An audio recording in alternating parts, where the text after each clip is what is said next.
Welcome, ladies and gentlemen. It's toss time for the second semi-final of the 27th Bukhatir Premier T20 League at the Sharjah International Cricket Stadium. For the toss, I have with me the captain of InterGlobe Marine, Basil Hamid. Right in the centre is the match referee, Mr. Tehseen Javed, and the skipper of Karwan Blues, Mr. Babar Iqbal. He has the coin and he will flip it. Babar, flip it. Heads. Heads is the call. Tails. And tails it is.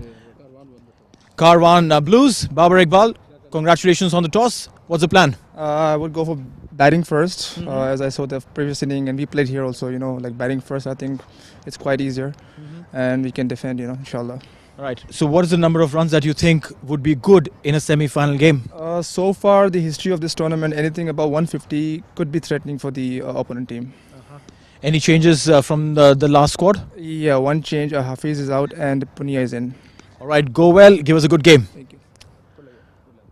Basil Hamid, a new look Basil Hamid. What's the secret behind your long hair now, Basil? What's the plan? No, just my saloon is a bit far from where I stay, so it's a little bit stopped off haircuts. All right, so now tell me, if you had won the toss, what was the plan? Ideally, the plan was to bat first as well, but it's okay. We have to be ready for both the things. We were ready to bowl as well.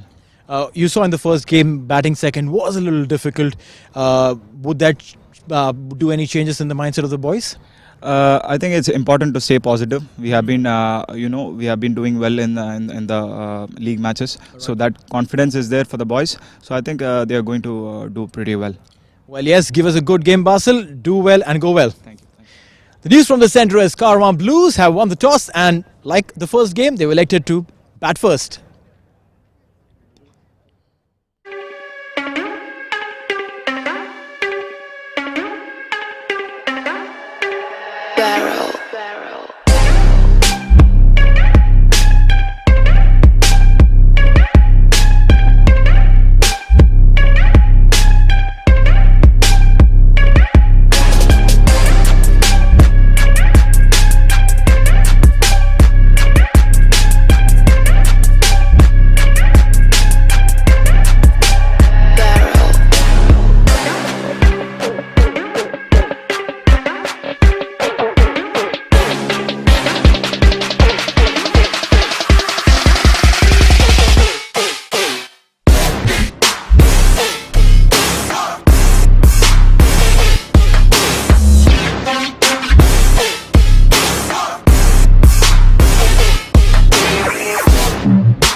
Have both the officials making their way into the middle. The umpires, the officials for today's game will be Tehzeeb along with Asif Iqbal, the umpires. And the news from the center is the team Karwan Blues have won the toss and have decided to bat first, not surprisingly. And it's me, Abid, and along with me it's Ahmed Khwaja. Welcome to the Beatbox, Khwaja. Thank you very much, Abid. Well, there it is. Karwan Blues have won the toss and elected to bat first in the second semi-final of the 27th T20 Bukhatir League 2021. In the first semi-final, we saw MGM comfortably beating Future Mattress, and now to decide the second finalist, it's Karwan Blue taking on InterGlobe Marine. Going to be an exciting game. It's a very late night at the iconic Sharjah Cricket Stadium, but we're glued to the action and looking forward to another closely contested match. Yes, well, Sharjah, where the night never sleeps. So you will have a lot of actions on your way, because both these teams have won and fought well to reach here to the second semi-final of this 27th Bukhatir T20 League 2021. Well, InterGlobe, the mighty InterGlobe Marine looks very solid on card, and whereas Karwan Blues have completely youngsters and a bit of seniors, but mostly they have as juniors and the young players and a very fit team. Right then, it's the young charges of the Karwan Blues coming out to bat. Aryan Lakra, very recognizable there.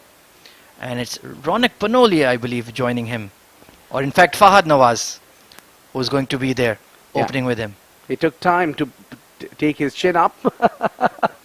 Fahad Nawaz is a regular opener for our team, Karwan Blues. And Aryan Lakra is someone you can place him anywhere, wherever you want. Absolutely, very talented player. Let's take a look at the two playing 11s then. Karwan Blues, Aryan Lakra, Ashwant Vaitappa, Babar Iqbal, Fahad Nawaz, Karthik Mayappan, Mohammad Farazuddin, Mohammad Usman, Punya Mehra, Ronak Panoli, Shiraz Ahmed Pia and Vinayak Vijayan. IGM is Babar Ghazanfar, Basil Hamid, Charit Disanayaka, Dawood Ijaz, Gopa Kumar, Junaid Siddiqui, Matiullah Khan, Sandeep Singh Sandy, Shahnawaz Khan, Toki Riyasat and Vishnu Sukumaran. Well, yes, the Karwan Blues won the toss and elected to bat first. And well, in the middle with the Neil, both the skippers were looking eager to bat first. And the reason we have seen in the first game as well, the MGM have won the game quite comfortably while batting first. So similar thing said by Babar Iqbal in while the toss. He was saying that we have seen the first game, and batting first, team has the upper hand. It's the battle of the Blues then. Karwan versus IGM. Aryan Lakra going to be the one on strike. Very talented left-hand player. Excellent fielder and also a handy bowler as well. So he'll be looking to get them off to a fast start alongside Fahad Nawaz. Very classy player. Easy on the eye, both of them. So looking forward to this contest, Abid.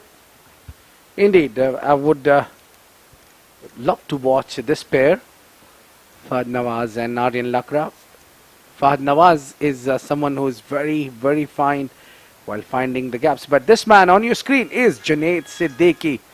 You can never take him lightly. He's a very, very good bowler. Economy rate of 5.5. Has 2 wickets to his name in the Bukhatir League so far.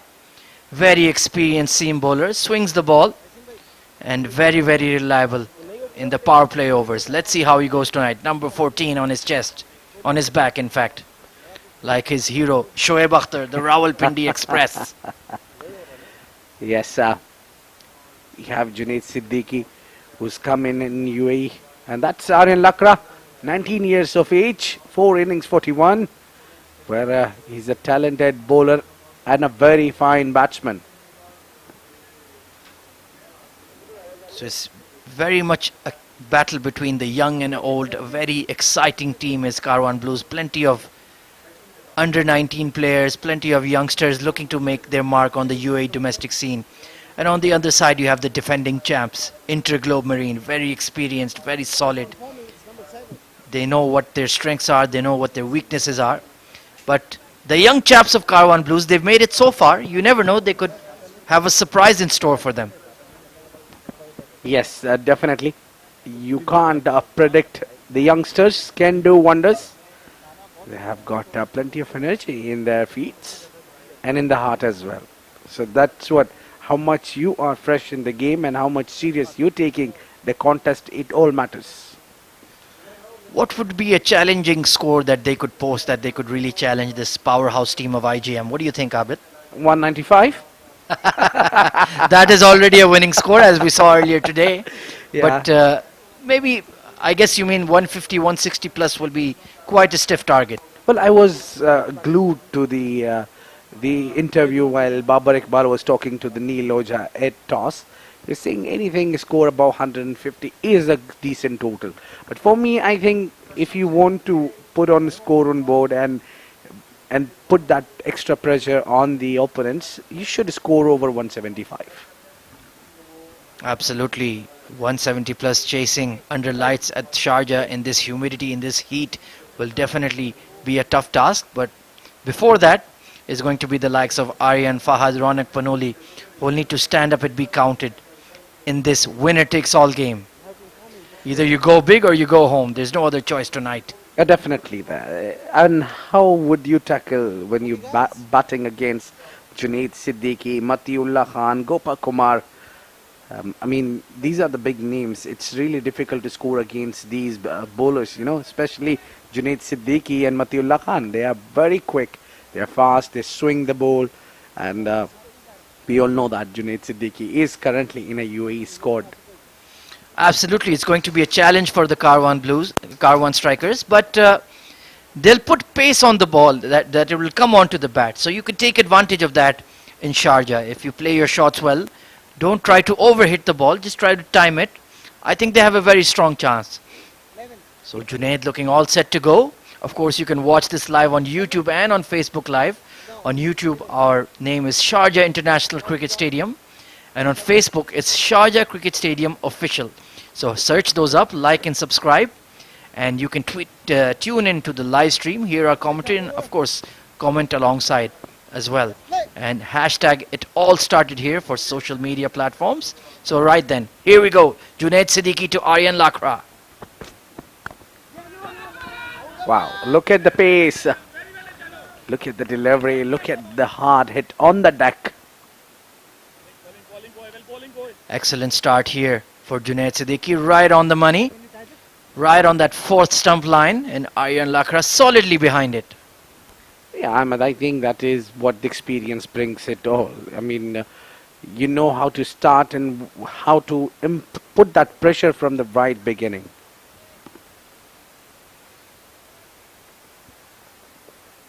Absolutely. Slip in place for Junaid Siddiqui. A wide-ish first slip. Square leg in place as well as the third man fielder. So pretty much a orthodox field for the fast bowler in the power play.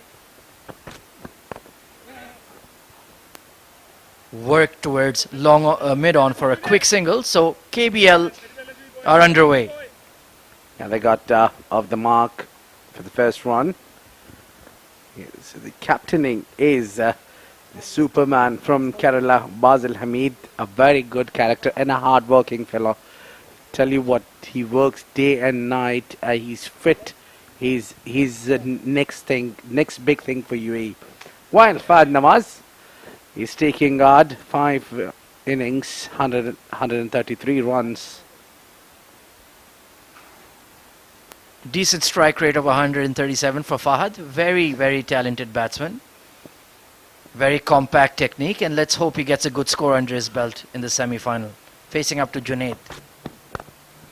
Nicely punched off the back foot into the gap between cover point. That is racing away, but is going to be hauled in. Bit of a misfield there on the relay, but they'll just stick to 2 runs. So Fahad off the mark in style. Well, Babar Ghaznfar was not ready for that easy catch coming his way. Well, that shot was very good, a positive start. Did not get enough time on it, but yes, the intent is there.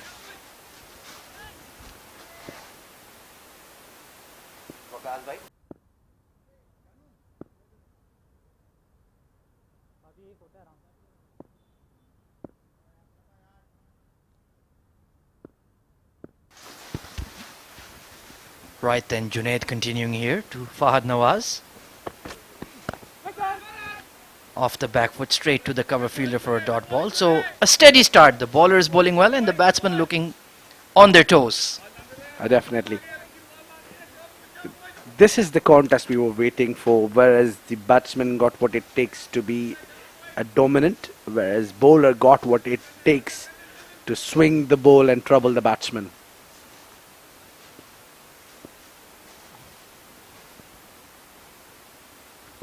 Fahad Nawaz looking for the gaps.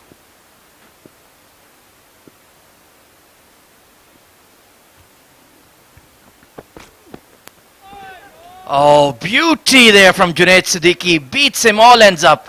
Perfect outswinger, and Fahad had no chance. Wow, that's I would like to see that replay again. What a delivery that was. It was a beautiful delivery. It's perfect swing. Absolutely, there was no way Fahad could leave that delivery. Once again, a reminder of the playing 11s on both sides. Aryan and Fahad opening for Karwan Blues. Ashwant, Babar Iqbal, Karthik, Farazuddin, Usman, Punya Mehra, Ronak Panoli, also a very classy player, very good batsman, Sheraz Ahmed Pia and Vinayak Vijayan in their playing 11 tonight. Bowled him! Inside edge onto the middle stump. Fahad Nawaz, what have you done? What was that shot? And it's cleaned him up. Well, the struggling Fahad Nawaz playing across the line against the ball which is coming onto the middle stump, and the middle stump is gone, cutting. What a delivery that is. A beautiful sight for any bowler. Have a look at that. Crazy shot to play in the power play. Trying to pull off the front foot, inside edge onto middle stump, and that's gone for a walk. And Fahad Nawaz's innings has come to an abrupt end there. Junaid Siddiqui strikes, Fahad gone for 2 of 4.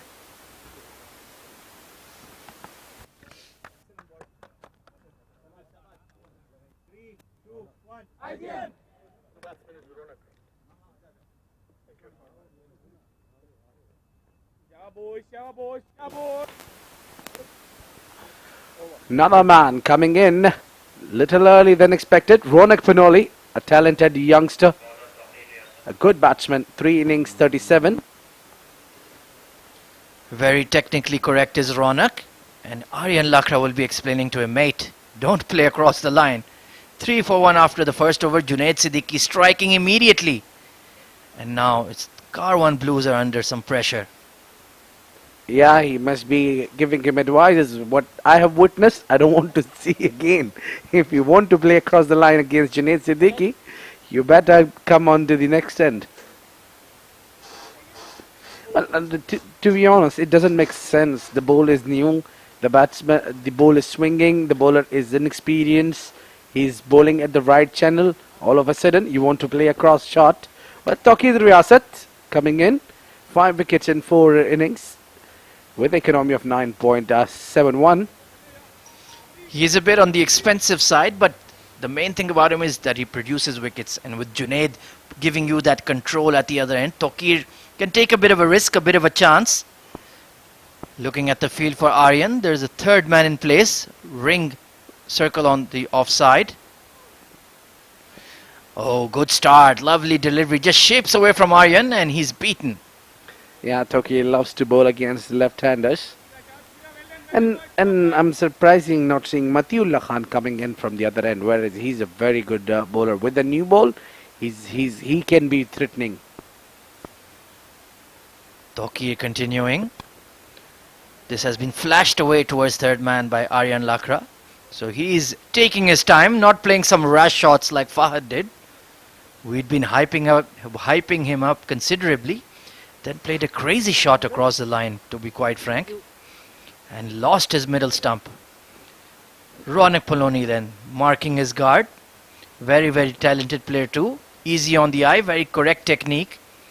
And we're hyping him up as well. I'm just worried now. Again, you're making a mistake there, Ahmed. Very open-chested stance there for Ronak against Tokir.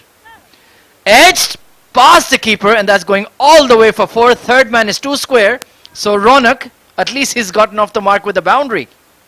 Yeah, he got, it doesn't matter, but I think since the ball is new, you don't really need to chase. The ball is going away from you a lot. Look, he chased it well. If there was a slip in place, it would have been a goner. Absolutely some appreciable outswing there for Tokir. But I guess it was safe enough if there's nobody in the slip cordon. I'm sure that was a not planned shot. So, if you want to play, really try to play with the straight bat at least for the first 2 to 3 overs. Look at the right now the IGM is already in control of the game, so they are giving the second over to Tokir Riyasat instead of Matiullah Khan. They are saving Matiullah.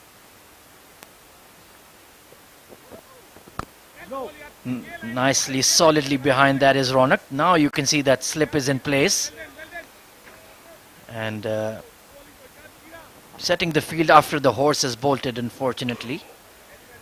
But still a very slow start here for KBL. Just 8 runs scored in 1.4 overs. Yeah, under pressure, KBL. Yeah, sensible shot there into the hand of Basil Hamid. Nicely punched there from Ronak, but straight to mid-off. I think they can afford to take their time. 20 overs, 120 balls is still a lot of time. You don't need to start chasing every single ball and looking for those boundaries. It's a matter of nerves and temperament in a big semi-final. Well said, Ahmed. You just don't have to score 150 in 1 over. You got 20 for that.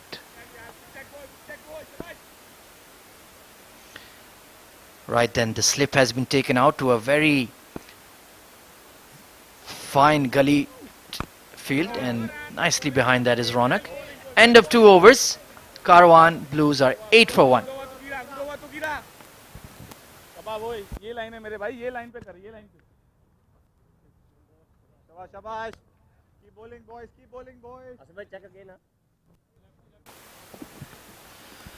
Once again, a reminder that you can play matches at our brand new facilities developed by Sharjah Cricket Council, the Vision Cricket Centre in Najwa. 4 turf grounds, 5 practice wickets with floodlights, so you can always have those night games. You can make a booking at the following contact number. That's one of 3 or 4 brand new venues for cricket that have been developed by the Sharjah Cricket Council. So they're doing a fine job of spreading the beautiful game that we call cricket in the Emirate of Sharjah. Junaid Siddiqui here to continue after his first successful over. 8 for 1 after 2.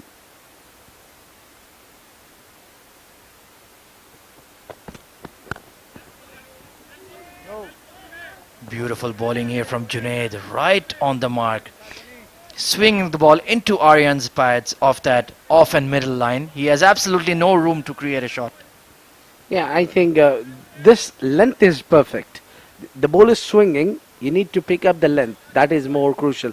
If he would have pitched fuller and deliveries, it would have been much easier for Aryan to play on. So what he's doing is he's hitting the deck hard. Square leg and third man in place for Junaid. Only given 3 runs away in his 7 deliveries so far. Foolish delivery, just punted onto the offside. Another dot ball, so Aryan is definitely taking his sweet time. But to be fair, this is some high-class bowling. Definitely, he's played for. I mean, he's currently playing for UAE, and he's the spearhead of a UAE team. He's got plenty of experience. He's got the facilities. He's in touch. So I think it's really hard to go against him. Aryan Lakra also rocking that UAE national team helmet. He's played for the under-19 side. Very, very gifted and hard-working player, and has a big opportunity here. Big appeal, but the umpire says no. That looked very close, Abid. Yes, indeed, looks very, very close. The ball is swinging into the left-hander. Would be missing leg stick, but no, I think it's very, very close. And even Junaid was asking the umpire, was there an inside edge? And I think that is what he has received in reply. Otherwise, if that had missed the bat, that looked absolutely stone dead.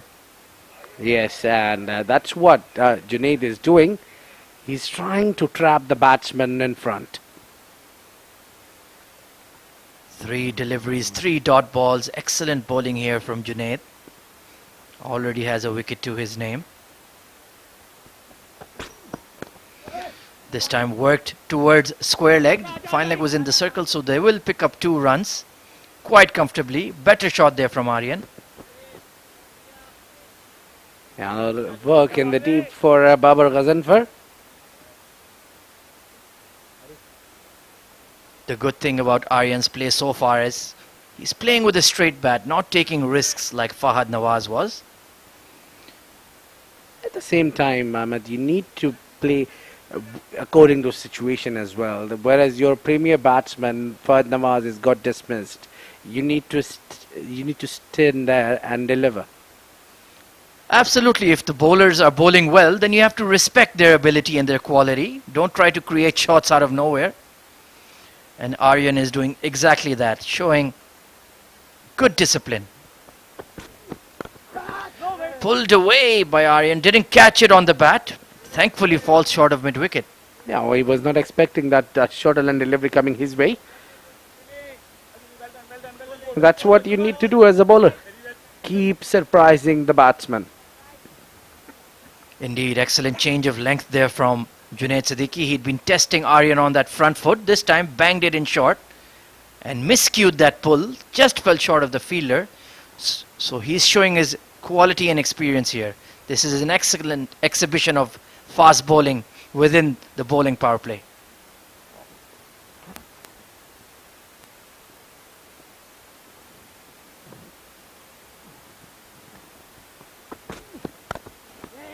Yeah, now the full and delivery. It was a full toss straight to the man, the captain of IGM, Bazil Hamid. So that will bring the over to an end.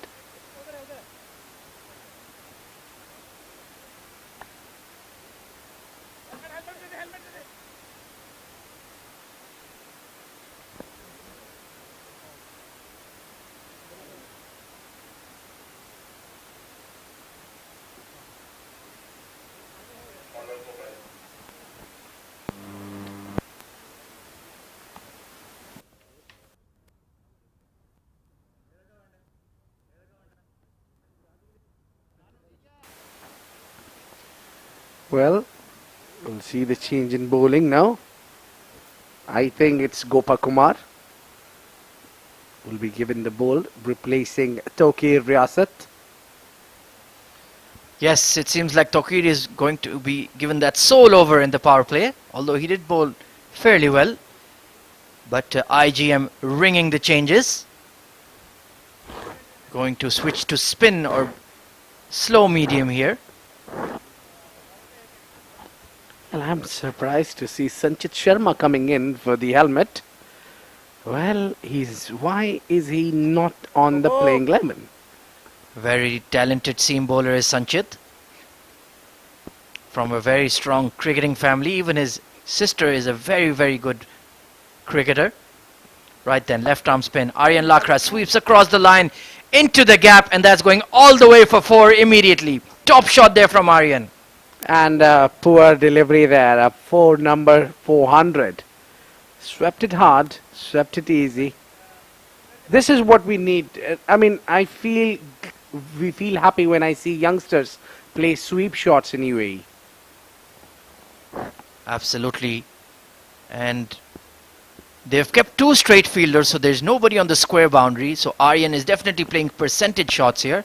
Another sweep across the line into the gap, and an easy boundary here. Back-to-back fours for Aryan.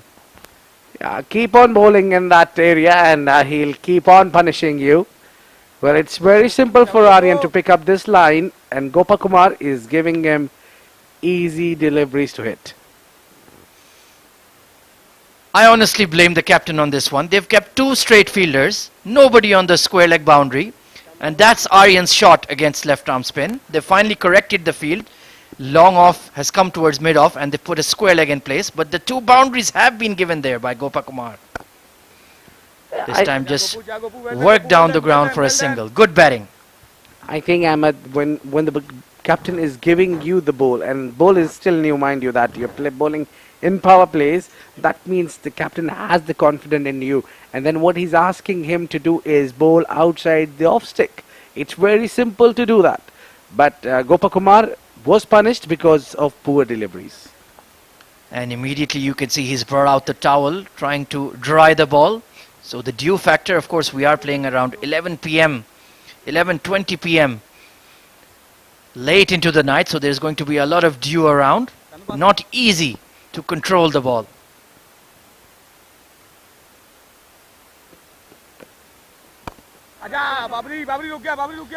Work towards the leg side, beats the fielders, but only going to be a single. So Ronak doing the smart thing, giving Aryan Lakra the strike. Yeah, Aryan is the right man to be on strike against the new bowler. Where especially he have struck him two boundaries. Round the wicket, Gopakumar. Nicely back cut away by Aryan, but straight to the short third man, Tokir, who does a good job. And dot ball. So already 10 runs off Gopakumar's first over. He is bowling in the power play, so it's a relatively decent job, but needs to finish well here.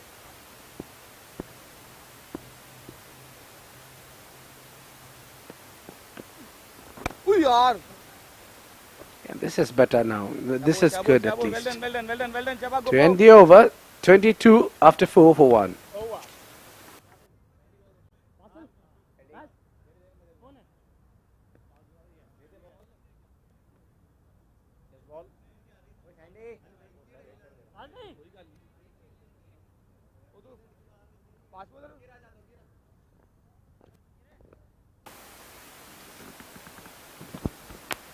Well,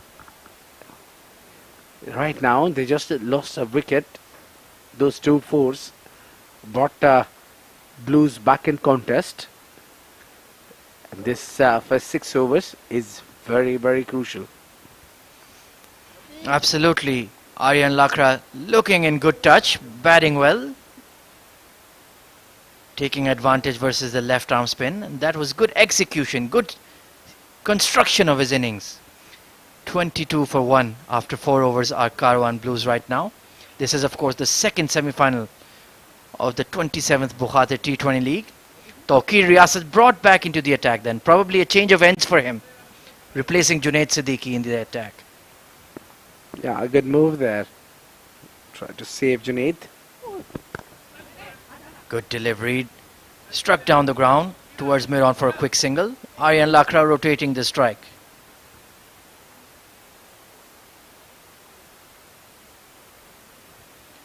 Aryan is fit and he looks better now with the bat as well. He can bowl, he can open the innings with the bowl, with the bat as well, and a very energetic fielder as well. Absolutely, Ronak Panoli with that very open-chested stance, quite interesting against Tawqir. Lovely flick down the ground into the gap, but they'll just stick to a single, not going to challenge Junaid Siddiqui's arm. And this is of course the second venue created by the Sharjah Cricket Council, the JMR Sporting, 2 turf grounds and 8 practice wickets with floodlights once again in Al Bataya region in Sharjah. You can contact that number to make a booking, get some club cricket going. Abid, let's have a match this weekend or next weekend probably. Yeah, sure, why not? I'm up for it. But I'm going to pick our co-commentator Neil Oja in our team. Nicely flicked over mid-wicket this time by Aryan Lakra into the gap. Fielder gives a chase and gets that big boot down. Good work. Yeah, well done there, Ronaldo. Yeah, well, all it matters that you save a boundary there. Well, talking about Neil Oja's in your team, so why don't you take me as well? Let's make a commentators team. Commentators 11. Let's take on our producer and director, challenge them. They're always in our ears teaching us how to do our job. So let's teach them how to play some cricket.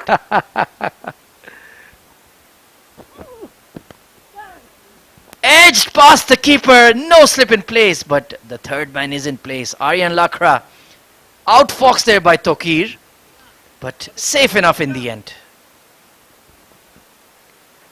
Yeah, not controlled at all. The shot was not controlled well. But as far as they don't lose any wicket from here until 10 overs or 9, I think Blues will be in very much commanding positions. Absolutely. Trying to power the ball down the ground. Quick single taken by Ronak Panoli, shy at the stumps, but they've just about made it through. So it's been a slow start in the batting power play, but only losing 1 wicket, that is an advantage for KBL right now. 28 runs they managed so far.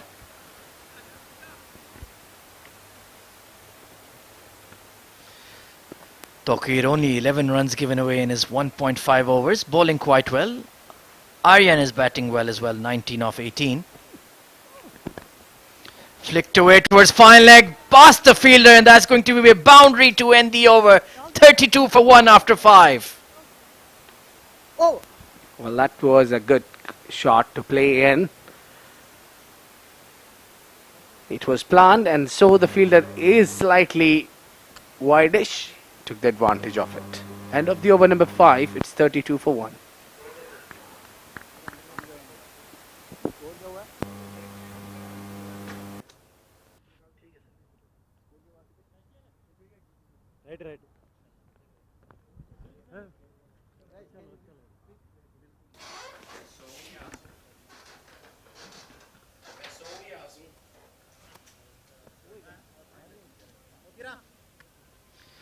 Right then, let's take a look at the batting scorecard for Karwan Blue so far. Fahad Nawaz, very disappointing shot there, playing across the line and clean bowled for just 2 runs. But Aryan Lakra, 23 of 19, is batting quite well. Ronak Panoli giving him company at 7 of 7. 32 for 1 after 5 overs. There's been a change in the commentary box as Abid has departed. And our lead, our superstar, Mr. Neil Oja, has joined me in the comm box. Neil, how are you doing? Doing very well, bro. And a stable start there by Karwan Blues.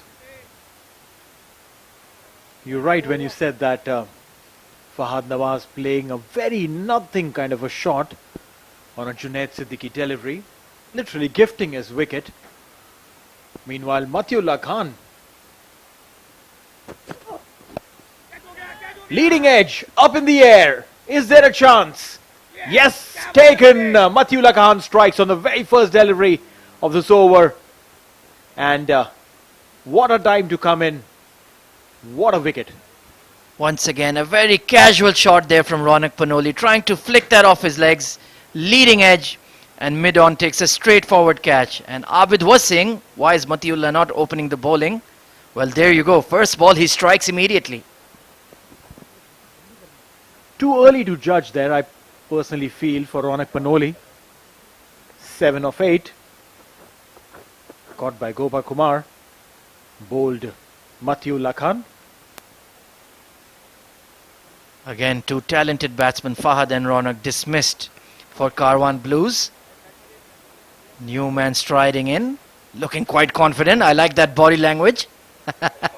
He looks like he's up for a fight. Literally. Mohammad Usman, a very experienced campaigner, playing his 4th games here. 79 runs he scored in this tournament so far at strike rate of 146.3. Very good strike rate. He will need to guide this inexperienced Karwan Blues batting lineup. But that man, Matiullah Khan, immediately strikes. I like his run-up. It's very balanced and it looks like he's worked hard in the nets to perfect it. Looks very steady. His head is very still when he's running in. and that really allows him to get some excellent control and hit his lines properly.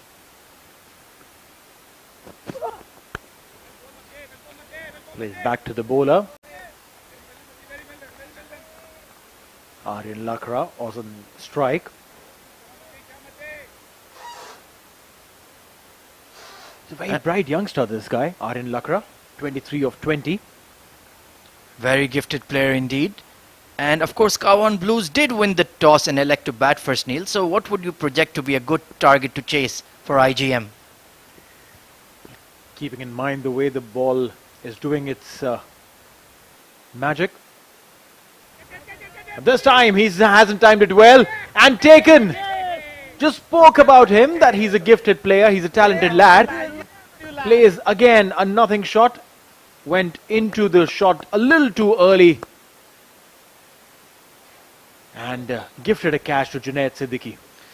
Trying to pull off the front foot there, Aryan Lakra had already miscued one pull shot of Junaid. Tried it again. And a straightforward catch to mid-wicket. Very, very disappointing. And a double strike from Matiullah in his very first over. 32 for 3 are Karwan Blues, losing their main batsman Aryan Lakra, 23 of 21. Hit 3 lovely boundaries, but after that, a poor shot to get dismissed.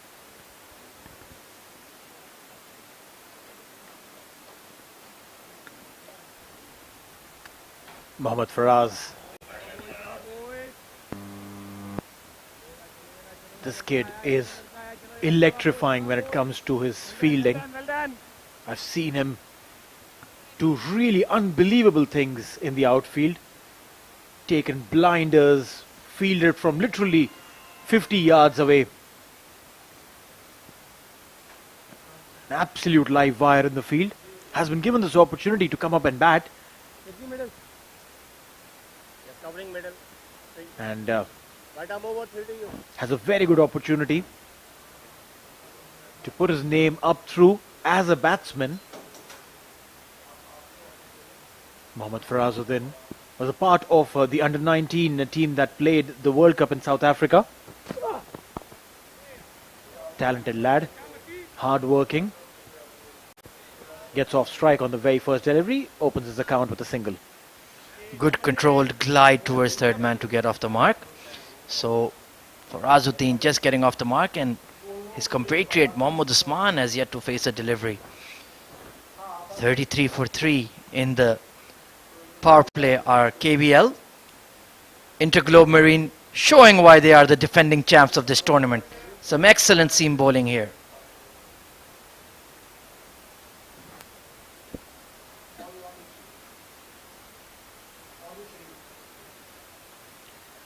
Mohammad Usman. What is really interesting is, near the end of the 6th over, we have two batsmen who just faced one ball between them. Stealing a single there, and they do that successfully. That was Mohammad Faraz's call, and he ran as if his life depended on that. Absolutely excellent call there from Farazuddin. Urged his batting partner to get a move on, and he did exactly that, stealing a single there.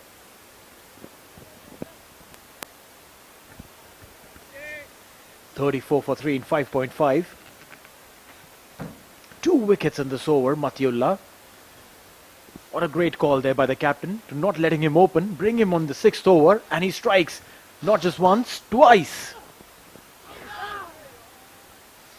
Down the leg side. Looks like he did get a bit of glove on it, but didn't carry to the keeper. End of the 6th over. Karwan Blues are 34 for 3.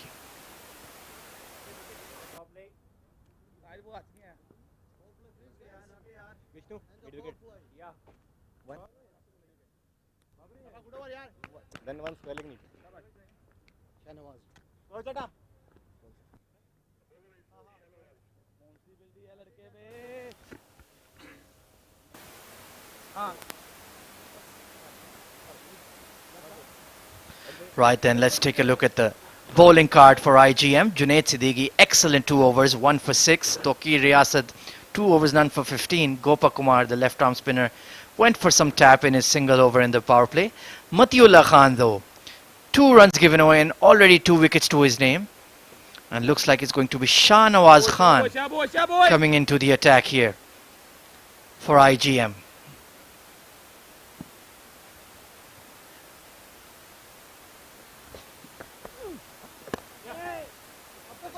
Driven.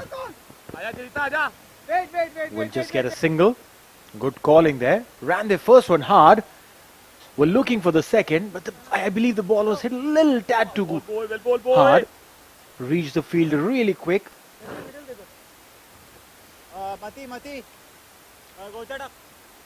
Shahnawaz, of course, the mystery spinner here, has 10 wickets to his name in the tournament. Look at that economy rate of just 4.9. So he really has been the kingpin of this tournament.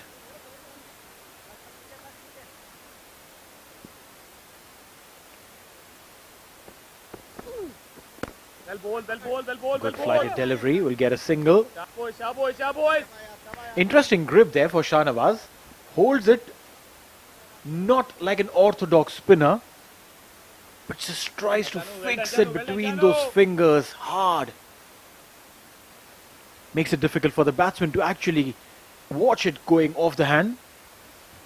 Absolutely. Exciting bowler here. Back of a length. Cut away by Osman. To the sweeper. Just going to be a single though.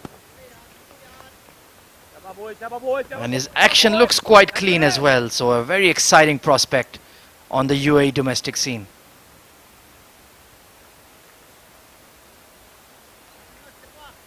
Look at that. We'll probably get a view on his grip the moment he turns. There you go, see. Between his...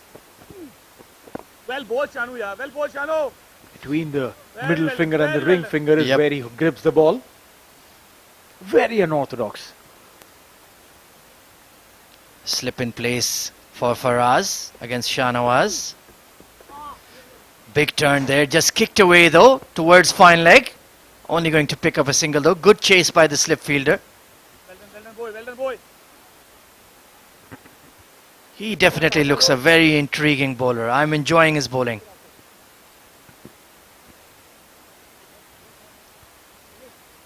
Mohammad Usman on strike.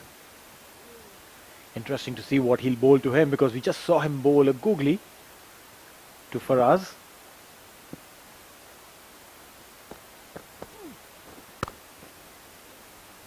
This one. He pitches the ball a little too short for my liking, to be very honest. I mean, if with the kind of minimalistic turn that he gets, we'll talk about that after this over.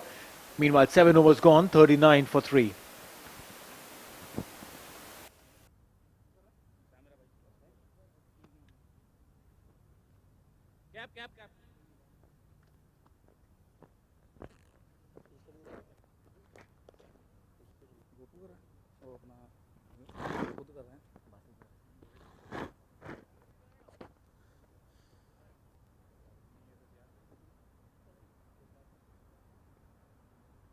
Shaboy, shaboy, shaboy.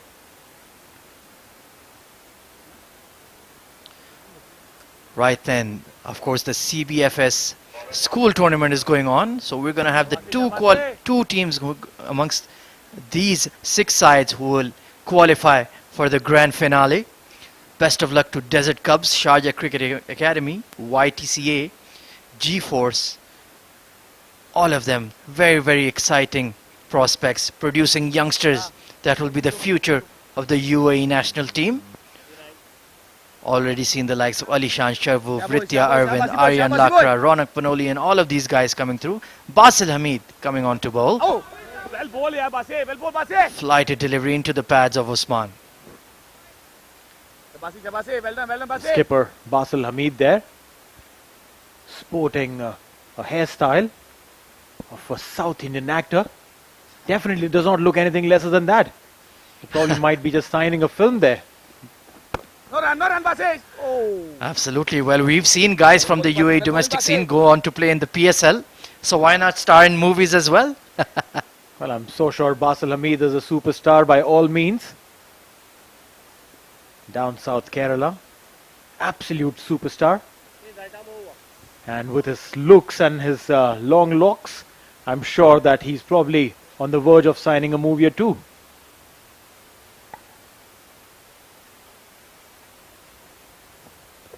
yaar. Bowling Basil. Excellent lines here from Basil. Basil. Good control as well. Farazuddin had nowhere to go on that one.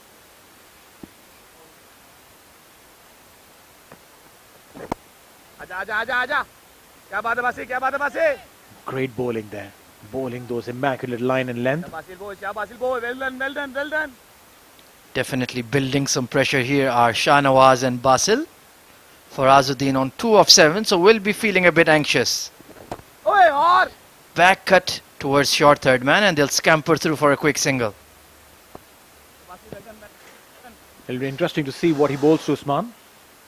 Very experienced there, Mohammad Usman. Basil. But Basil Hamid, a very hard-working player. We've seen him toil his way through.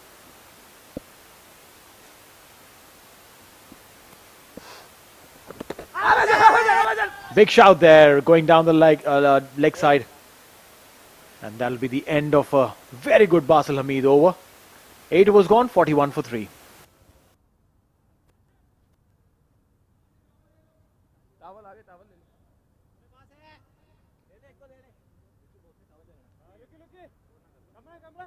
भाग क्या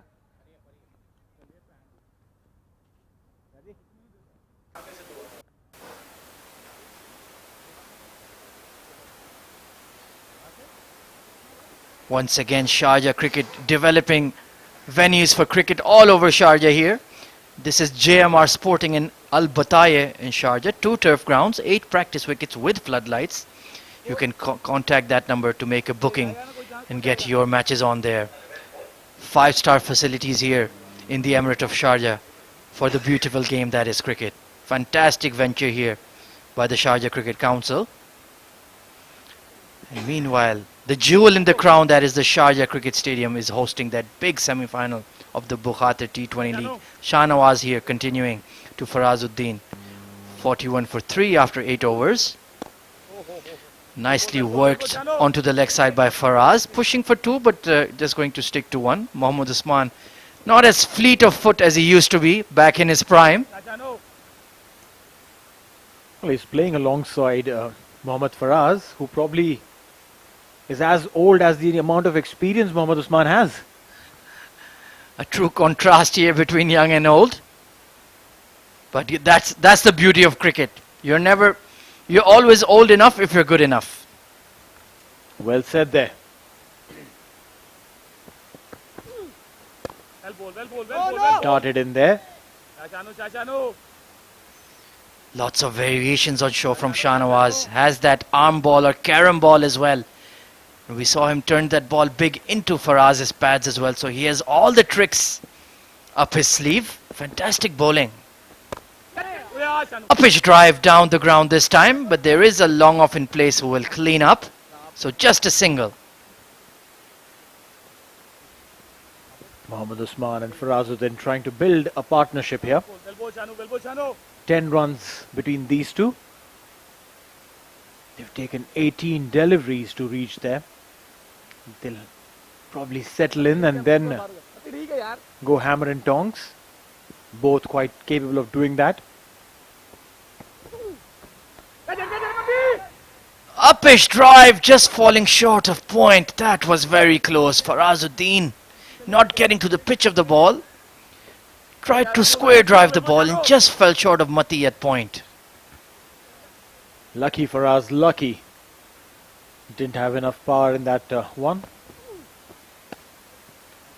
Down the leg side, the umpire will call it a wide. He's basically turning the ball both sides, keeping the batsman guessing. Brilliant over so far. Even if one would have to include the wide. Absolutely. One darted into Usman's pads, now turning past Faraz's pads, who nicely steps out to it and taps it to long on. That's a good shot. That's when you're in control. But only 7 runs, 8 runs in fact, coming off Shahnawaz's 2 overs. This is excellent bowling.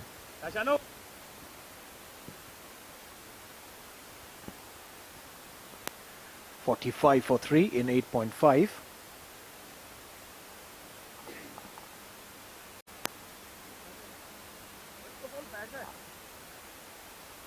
And in some other part of the world where the Indian women are playing against the English women, the Indian women are chasing 178 and are at 44 for 2 after 6.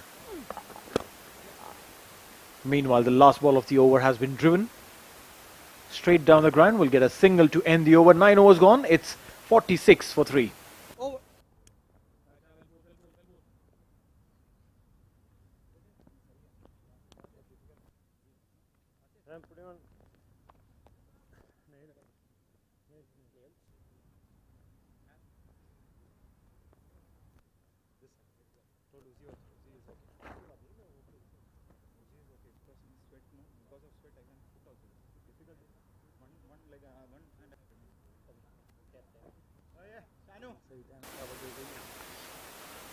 Right then, a reminder that this is of course an SF360 digital production live from the Sharjah Cricket Stadium. The 27th Bukhatir Premier T20 League, 27 years of this elite tournament. Just shows the history and legacy of cricket in the Emirates, as Basil Hamid, the captain of IGM, going to continue here after his excellent first over.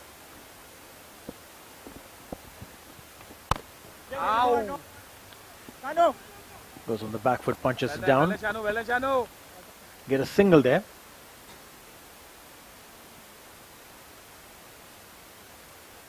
Not getting any boundaries off just yet are Faraz and Usman, but they are building a partnership, keeping their team in the game. That's very important.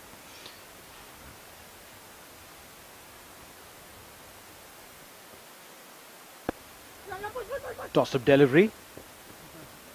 Give it some air. I like spinners who give the ball some air instead of bowling it flat and quick. That's what I've seen of the modern day spinners. They generally bowl it flat, quick. I would like to see someone who actually gives that little air, is bowling with heart, tempting the batsman to come out, step out and hit them, and probably then get a stumping done. This is the classic spinner's wiliness. Down the leg side, as you mentioned, he fired it in and he's paid the price. So listen to Neil Oja. It's just the beauty of a spinner to flight it. There you go. There you go. See, he created a chance there. Created a chance there, Basil Hamid. What a beautiful delivery. It's all about the flight, the tease, the temptation that you create in the batsman's mind. Got a couple of runs there nonetheless, Usman. The only complaint I have on that one is, where was your slip? You are the captain. They're 3 down for 50 odd. Back yourself. Keep a slip in there. That would have definitely been pouched. Mohammad Usman looking quite wary against Basil's variations. Oh, there you go. Bowl it slower through the air. Basil, you beauty. You're doing it really like those classical old school spinners. It's beauty to watch something like this. Really beautiful. Turning off the straight there for Basil. And very adamant with his fielder. He is the captain. You have to listen to me. Field where I want you to. Usman struggling against Basil here. Nicely kicked away, punched away off his pads. Pushing for 2, and Faraz, absolutely electric, gets 2 out of nothing. Well, yes, sir. Oh, there, yeah, I reckon he erred a little in line, bowled it down the leg side, gave those 2 runs as a gift. But what they've done is they've ensured that they do not give boundaries.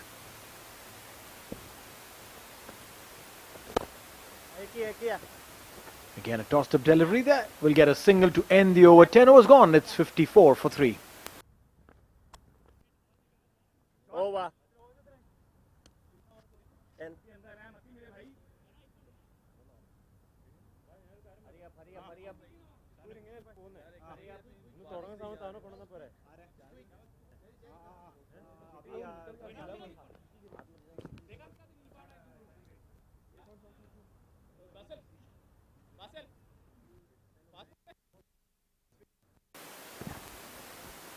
Well, if you're looking to play some cricket in Sharjah, head out to the pavilion. They've got a turf ground with floodlights and 3 cement grounds.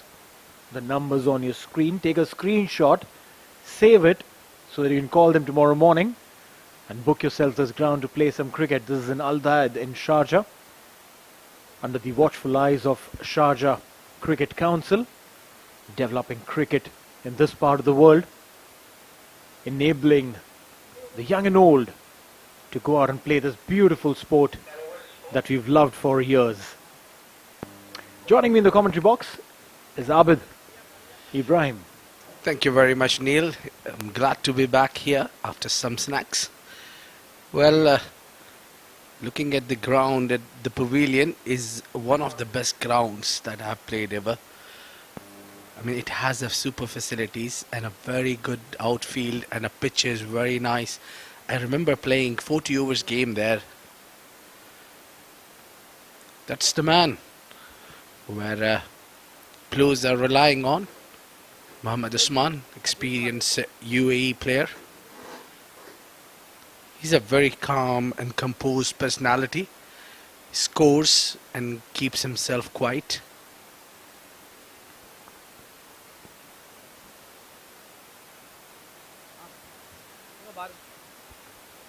.4.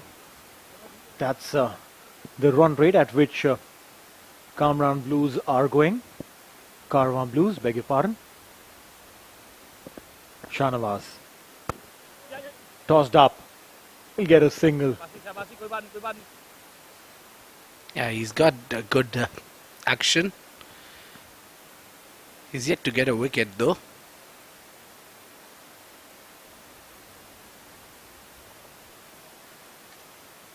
Faraz. He's been a little too cautious there. 6 of 12. Needs to get going.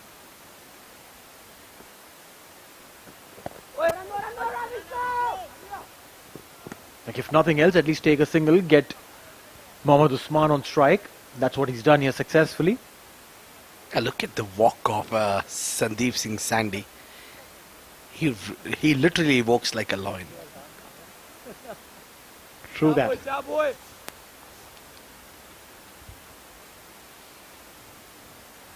Well, Mohammad Usman on 14 from 16. Mohammad Farazuddin. This one put away. And there is a fielder in the deep.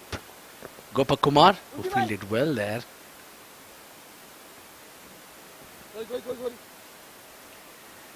Mohammad Usman with that single gets off strike, brings Faraz on strike again. Shahnawaz has been so amazing with his bowling today. 2.3 overs, 12 runs, hasn't picked up a wicket yet, but has kept both these guys in check. Too close to cut. Tries to play a cut shot there. Little too eager there for Azuddin. This is the beauty of the game, Neil, where you have the most senior player of the UAE batting along with a young kid.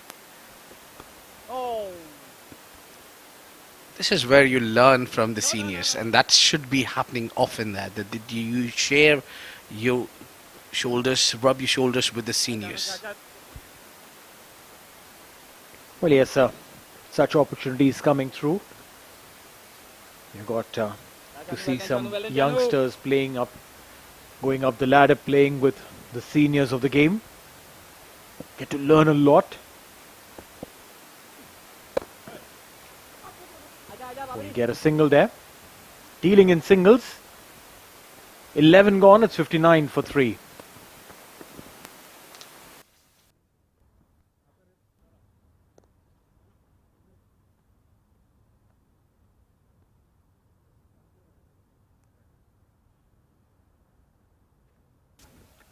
Well, this is the batting card for Karwan Blues. Fahad Nawaz 2, Aryan Lakra 23, Ronak Panoli 7, Mohammad Usman and Farazuddin is batting on 16 and 8. Farazuddin is batting on 8 after facing 15 deliveries, whereas Usman is playing with a 91 strike rate, 18 deliveries to score 16 runs. So this is the time where you build the inning, where you keep the wickets in hand, because they have lost 3 wickets so far in 11 overs.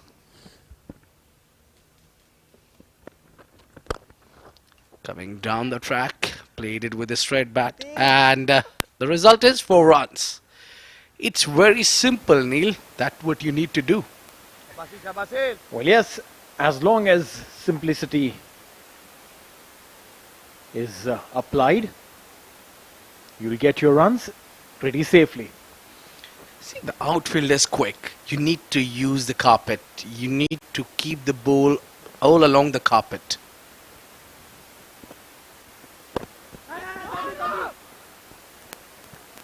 Good call there by Usman. Yeah, you need to give respect to the good deliveries coming your way. You can't go after every delivery like what we saw in the first game.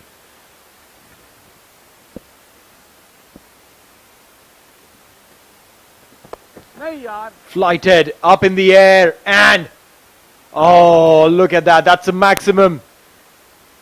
I'm sure Basil would be thinking that instead over there, if he was a fielder, he would have probably taken that. He would be missing Rahul Sharma, isn't he? A slightly taller guy would have taken that catch. Wonderful hit. Well, I think Basil would have taken that. I've seen him take some unbelievable catches. A little more athleticism and that catch would have been pocketed, and I think Basil would have been the right choice to be fielding there for such a delivery. But then, hey, you can't be bowling and taking catches at the same time at the boundary, right, Basil? A short line delivery, pulled well, and there is a 2-man. Well, we call him Superman from Kerala. That title you have given him, so he can do anything he wants. Well, right now he would badly want a wicket or two. Hasn't been able to do it in his own bowling. And this over has been expensive. Has given away 11 runs. Had given away 10 in his first 2. This over has been expensive. That's what the quality batsmen do. Like Usman, builds the inning, checks the bowler first, and sees the surface, finds the fielders, and then go after the big shot. It doesn't look like this over is big because he's hit 1 boundary, a dot ball, and a 6, and got to the other end. That's the basic of cricket. Hit a boundary, change your ends. Alright, last ball of the Basil Hamid over.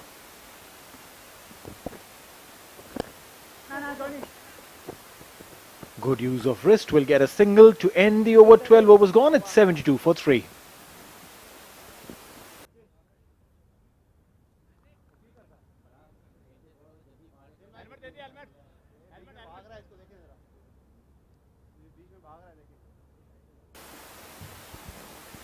A quick look at the InterGlobe Marine bowling card. Junaid Siddiqui opened the proceedings, 2 overs, 6 runs and a wicket, an economy of just 3.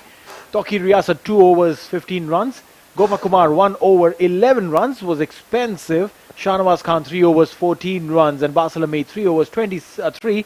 But Matiullah Khan, look at that, 1 over, 2 runs and 2 wickets. What a spell this has been for Matiullah. Was just brought in for 1 over, the 6th over, and he literally created havoc in that batting lineup of Karwan Blues. 72 for 3 after 12 overs. But this is something that Usman and Faraz are trying to build on. They're trying to construct an innings, build a partnership, and maybe when the time is right, go hammer and tongs. Yeah, this is what when you drag the ship towards the rocks. So now Faraz is doing a fine job taking singles, finding the gaps for singles or twos whenever it is available.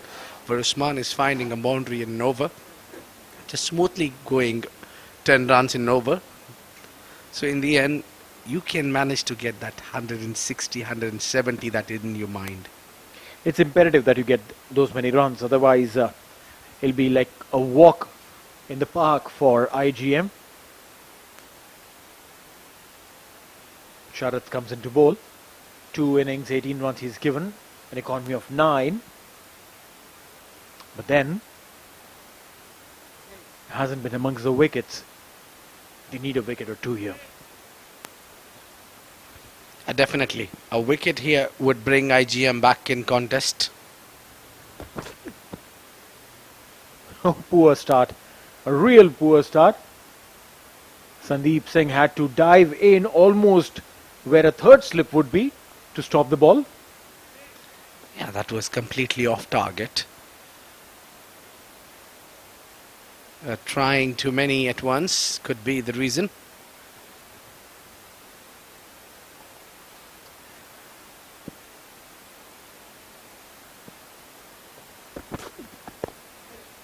He's getting the movement off the deck. The ball going across the left-hander, Usman. Well, I think IGM has that support of winning the Bukhatir Premier League, and they have a combination of the seamers, and then the batting order is quite similar. They're carrying that, the team combination, and I think that is what is best for them right now. Well, yes, having a unit that has played many tournaments together, it's always good. Helps working on the strengths of the players. Bowled him! Look at that! The slowness of the delivery. Fox Farazuddin wanted to play it across the line. Beaten and bowled. What a delivery that was, and Faraz has no clue where the ball disappeared. It just took in, that cutter came in sharply. Have a look at it. And playing across the line was not a good idea, especially when you're a rebuilding phase. Farazuddin has to take a walk back, but scored only 9 from 17 deliveries with the strike rate of 52.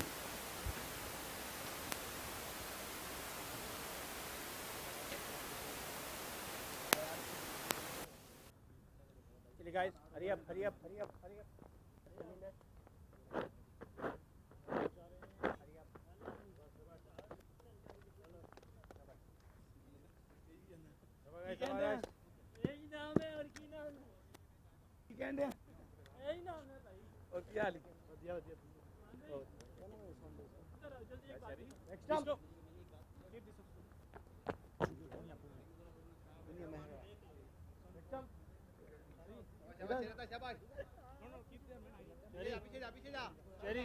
Middle. Otherwise, they give some because I have one. This one for a Kachara one.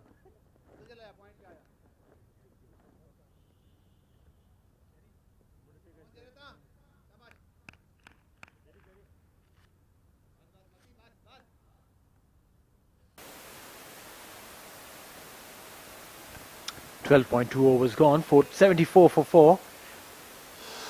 Now the challenge over here is that they'll have to reconstruct this innings. Punya Mehra is a new man in.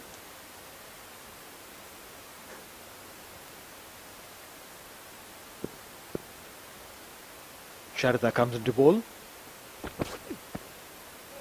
Down the leg side, the umpire will call it a wide. Yeah, that's been a problem for him. That's a second wide. It's given away in this over. But moreover, he has picked up the wicket he was looking for finally. He's come in solid in first over, provided a wicket. Oh, these are very, very difficult deliveries to pick. I mean, these cutters.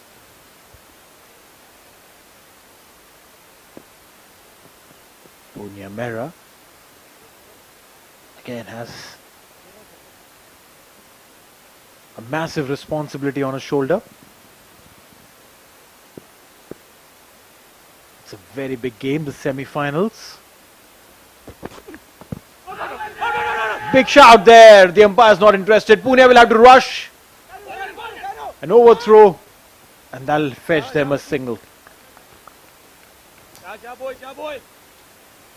Really, that's troubling the batsman, those deliveries, and he's keeping it while very, very tight. I think the right man to face him now would be Mohammad Usman.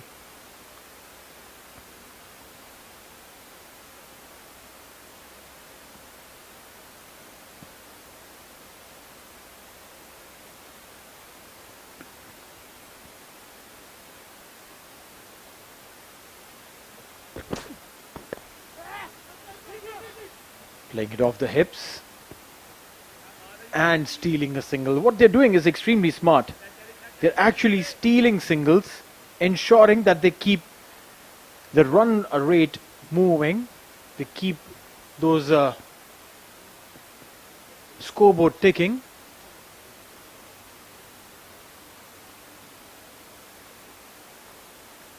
Yeah, they need to take these singles, and they need to carry the momentum despite they lost 4 wickets.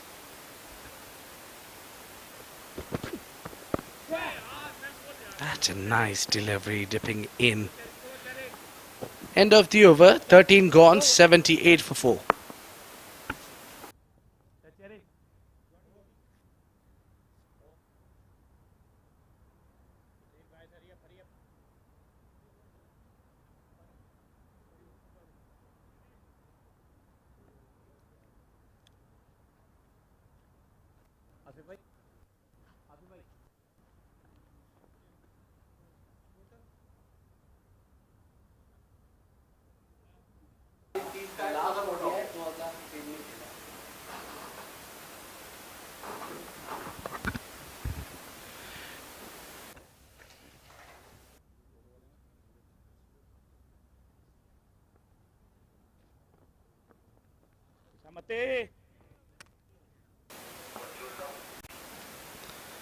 Well, in comes the Matiullah Khan.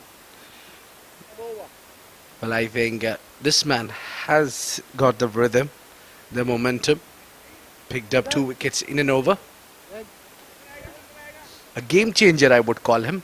And joining me in the com box is Ahmed Khwaja. Welcome, Ahmed. Thank you, Abid. Yes, Matiullah Khan, that final over he bowled in the power play produced 2 wickets. But credit to Usman and Faraz. I think Faraz didn't make a lot of runs, but that partnership really kept KBL into the game. And now they have a decent platform to perhaps get to about 150, 160 if somebody really plays well. But Matiullah Khan's 3 overs are going to be absolutely crucial here.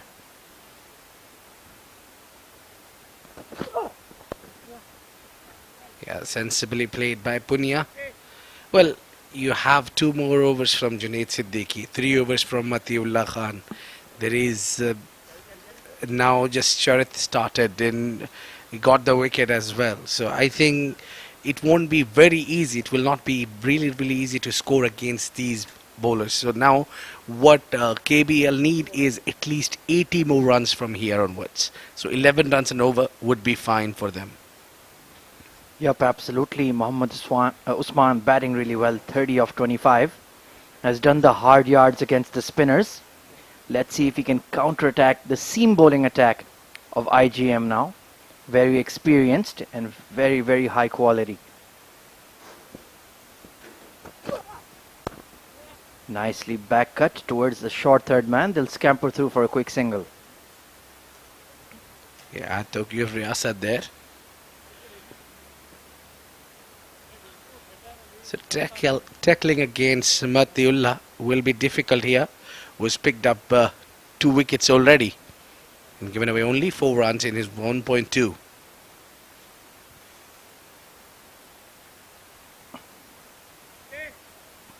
Hashtag get all started here, of course, is what you can use to get on with the social media conversation. This is flipped over to the leg side. Tokir giving chase and just about gets around, and they're pushing for 2 and they'll make it just in time.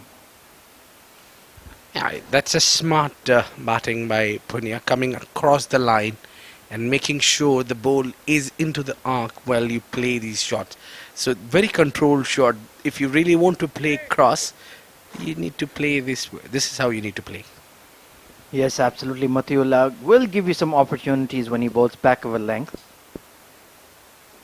82 for 4. Punya Mehra joining Mohammad Usman. Short ball up in the air, chance for a wicket, but no, the mid wicket can't get across. Surprised him with that short delivery, and Punya Mehra is very lucky to still be there. Yeah, lucky did not carry all the way. Talking about the fielding of IGM is also very fine fielding unit they have. They have youngsters, they have fit guys in their team. Anywhere you see around the corner, all of them are very, very decent fielders. Mohammad Usman is the key batsman right now, holding the KVL innings together. Just bunted into the offside for a quick single.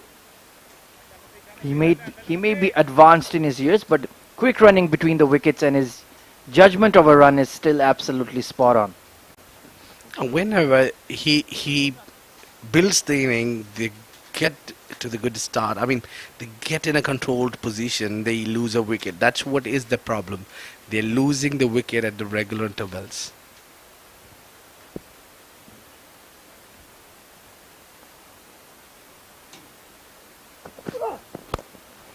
Hard drive down the ground, straight towards long on. End of the 14th over.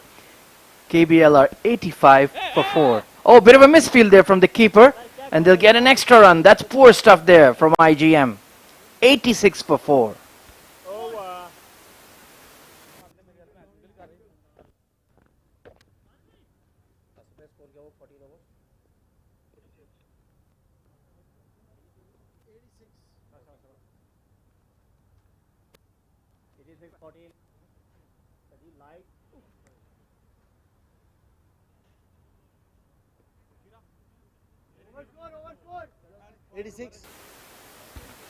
Well, the academy teams selected for CBFS. It's Sharjah Cricket Academy, YTCA, Spring, Desert Cubes, G-Force.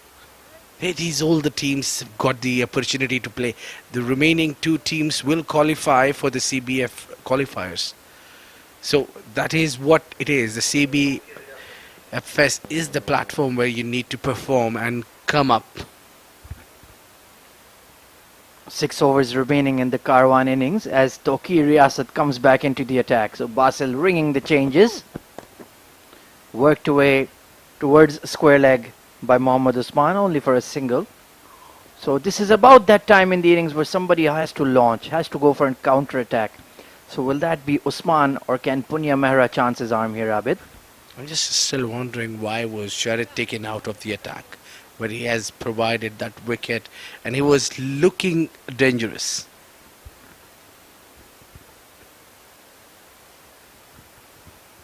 Very true. Number 16, Charit Budika, who has in fact played international cricket for the Sri Lankan national team. I remember watching him way back in the early 2000s. He took a fifer at this ground itself and was playing against the likes of Inzamam, Muhammad Yusuf and all those guys. So good to see him still be an active member of the UAE domestic scene. Good delivery there from Tokyo, trying to back cut that did Punya, but was too late on it. Yeah, definitely all this experience counts, you know, what you bring with the era you're talking about, where there was a batsman, completely classic batsmen. That is the era where you have seen, oh, this one, uppish, in the air, going, and it's a 4 runs. Lovely shot there from Punya Mehra. Mid-off was in the circle, pulled the field in and executed that straight drive to perfection. Look at that. Length ball, just climbed into it. An elegant, lovely lofted drive. Skips away for 4. Yeah, nicely played. 1 bounce, 4 runs. Punya Mehra, who is an aggressive batsman, usually opens the inning as well. Well, where was that going? A big wide there from Tokyo Riyasat. Yes, he hasn't been on his game today. Has been a bit wayward, given away some extras. Not a good outing in the semi-final for Tokir. But still, his economy rate is just about above 8. Nicely flicked away by Punya Mehra, but straight to the short fine leg, Junaid Siddiqui. That could have been a 4 if I had missed him. But he gets off strike and gets Mohammad Usman, who's batting really well on 33. So some questions are being asked of the IGM seamers right now.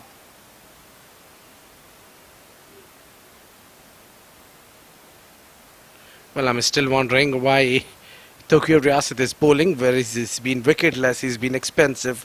In the other end, you have got still plenty of overs left from your premium bowlers. Nicely bunted towards covers for a single. Mohammad Usman is batting very well here. Just holding it all together, allowing his younger batsmen to just bat around him.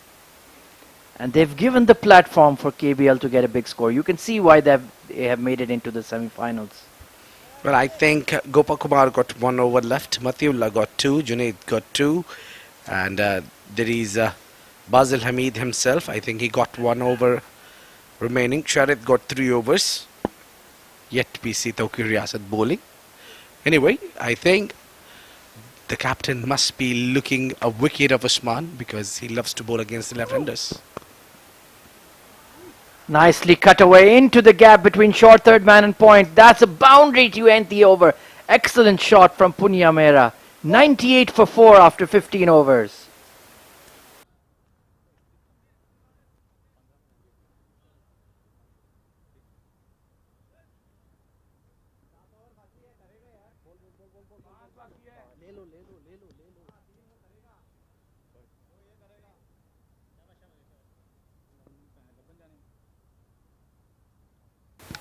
Well, that is the batting card for Karwan Blues. It's Fahd Nawaz scoring 2, Aryan Lakra 23, Ronak Panoli 7, Mohammad Farazuddin 9 from 17, Punya Mehra unbeaten on 16 from 11 deliveries, and unbeaten Mohammad Usman, the dangerous Mohammad Usman, is batting on 34 from 29 deliveries. 7 are coming in as extras. They've got 5 more overs to go in this contest. They have already reached 98 runs. I think 150 looks on card to me possible. Very good platform to launch as Matiullah continues here. Tucked away towards square leg by Usman. So he's just basically decided that he's going to bat till the 20th over and let the other batsmen go hell for leather. Punya Mehra with an excellent boundary, nicely executed. Back cut, fine cut to end the 15th over. He's batting really, really well out there, 16 of 11. Well, I think, Ahmad, the way this Matiullah Khan is coming on his run-up, the way his eyes are looking at the batsman, it looks very, very scary, isn't it? I wouldn't like to bat against him at all. Absolutely has a very aggressive run-up and a good glare. Short ball, flipped away towards short fine leg, didn't time it. Tawqir going for that hard throw at the stumps. But they will come through. And that will be the 100 up for Karwan Blues after 15.2 overs. They've done a very good recovery job here, thanks to Usman, Punya and Farazuddin. Yeah, you look on the card as 9 runs of Faraz, but they were very crucial while he was giving a supporting role to Usman. Absolutely, his role in that partnership has kept them in the game. And now they have an opportunity to counter-attack. Foolish delivery worked away once again by Usman. Just a single. He doesn't look very quick tonight. What he's concentrating is the line and the length.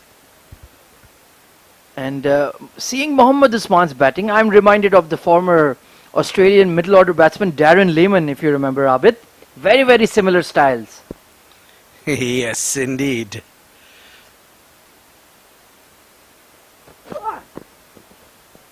Oh, what was that shot? Well, talking about Lemon, the Australian opener. He opened the innings for Australia. And that is the era we were talking about. Early 2000. Absolutely, a World Cup winner as well with the Australian side. Very, very good manipulator of the white ball. Made a lot of runs for Australia in the ODI formats. Punya Mehra though, 17 of 13. He's been a spark. Pushing for 2. The call has been made. Mohammad Usman though, not turning around. Well, that was the era, a golden era of Australia. And during that years, we have seen plenty of excellent legends coming from the Australia lawn team. Michael Bevan, if you remember, world-class all-rounder. We have seen Ricky Ponting himself. There was Michael Clark. There was many, you name them, and they're there. Adam Gilchrist, Matthew Heddens, Andrew Simons. That was definitely a star-studded team. Good aggressive drive towards wide-ish long off, but only a single. End of the 16th over then. It's 103 for 4.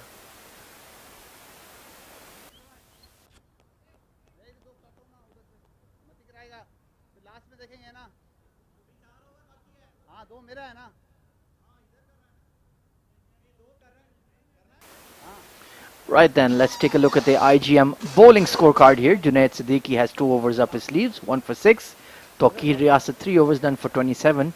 Gopa Kumar, the left-arm spinner, only the sole over for 11. Matiullah Khan has an over remaining, 2 for 15. Shah Nawaz, none for 14 in his 3 overs. And Basil himself, none for 23 in his 3 overs. Charit Desayanaka, 1 over, 1 for 5. So plenty of options available to bowl those final 4 overs. Just depends on who Basil is keeping in mind. Plenty of flexibility in this IGM bowling lineup. Looks like Junaid Siddiqui has the ball in hand. The experienced pacer is going to bowl out. Bowl those death overs. And of course a reminder that this is an SF360 digital production of the 27th Bukhatir Premier T20 League. A very prestigious tournament, the crown jewel of the domestic scene here in the UAE. A lot of bragging rights and a lot of history by winning this tournament, and IGM are the defending champs. So looks like in fact it's not going to be Junaid Siddiqui, is going to be Charit coming back into the attack. Yeah, I was wondering that should be the right call to bring in Charit now, because the ball which is nipping in to the right-handers can be very, very difficult to pick.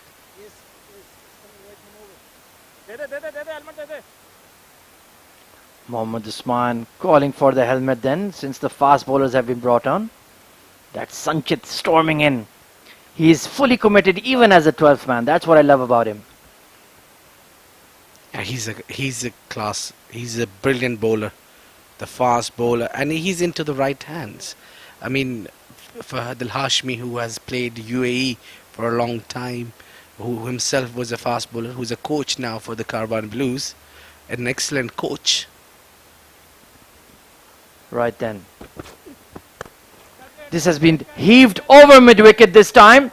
Just falling short of the fielder though. Usman didn't quite time it. Luckily for Karwan, he's not found the fielder there. So looks like the counter-attack is on. The statement has been made that we're going to chase hell for leather now. Let's see if Punya Mehra and Usman can execute. Yeah, Punya is very crucial for him to stick around, because he's got the capabilities to hit the big shots. So that would be a very good support to the Usman. Charit has only given away 6 runs in his 1.1 overs. Oh, this is flipped over the keeper. Beautiful job there from Punya Mehra. And that is going to trickle away for 4. A vital boundary at the right moment here. Great batting here by the youngster. And this is what you need to do. I mean, you're just not supporting the senior, but getting runs. Smart move there. It was easy picking for him, keeping in mind there is no fielder. Fine leg in the circle, and once you beat the keeper, it was always going to go all the way. Punya Mehra playing an excellent cameo here, 22 of 15. And Karwan Blues are on the move.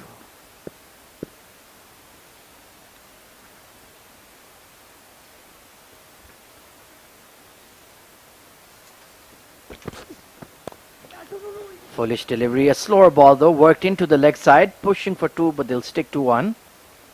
109 for 4, 16.5 overs gone, so we have 3.5 overs left, about 20 odd deliveries. If they can manage to double that, get 40 runs off and reach that 150 mark, I think we're going to be in for a thrilling semi-final, Abid.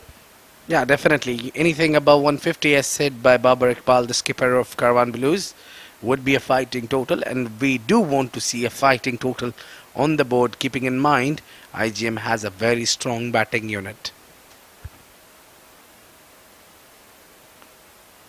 Charit coming in. Mohammad Usman, lofted drive over extra cover. That has been squirted away past point, but he'll drag it in. They'll pick up another 2. Yeah, the crucial runs are these. Usman moves to 40. He is looking a bit tired though, not quite timing those big shots. So Punya Mehra should just perhaps have a word with him that just rotate the strike. I'll take the chances, I'll take the risks. He's done his job so far. Nelson on the board here for Karwan Blues. Let's see if that manages to be unlucky for them or for IGM. Remains to be seen. Yeah, Nelson is always tricky. Kartik Mayappan is the next man, I think, padded up. Heaved away over to mid-wicket. This time the fielder gives chase and he'll just about cut it off. So another 2 runs are going to be added here. Come on, boys. Yeah, it's very difficult to run at least couple in these conditions. Absolutely, he's an aging horse, is Mohammad Usman, but he's run hard between the wickets, and that's a credit to his fitness. Absolutely, top stuff. Yeah, absolutely. He's batting on 42, faced 35 deliveries, and still looks little tired, but yes, he's got every reason to, because the conditions are very difficult to bat on. Final delivery coming up in Charit's second over. Usman on strike. This has been swung over mid-wicket. This time it's going straight to the fielder. What a catch! Oh, and he's dropped it. Unbelievable. He had it in his hand and it just squeezed out on impact. Well, Babar Ghazanfar, what was going on there? One thing is there for sure. What a brilliant efforts were there put on by Babar Ghazanfar.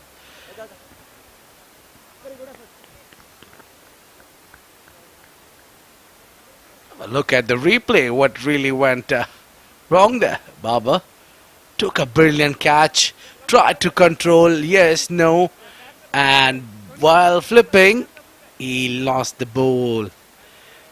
Oh, what a great effort goes in when the elbow hits the ground, that's where he lost the ball. Top effort there by Ghazanfar. Look at that. Timed that shot did Mohammad Usman. Unbelievable catch there, right on the boundary rope. And just when his right elbow struck the ground, it popped out. But credit to him, he's definitely saved 5 runs there. Yeah, remarkable.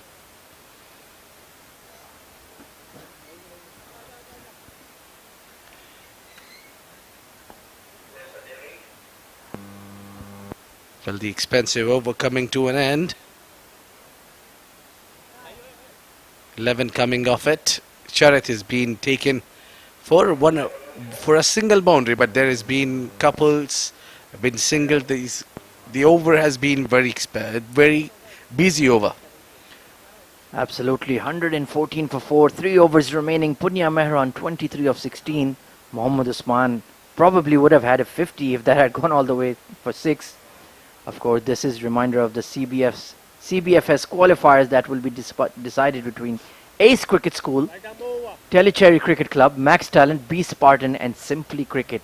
So out of 6 teams, only 2 are going through to the CBFS Academies tournament.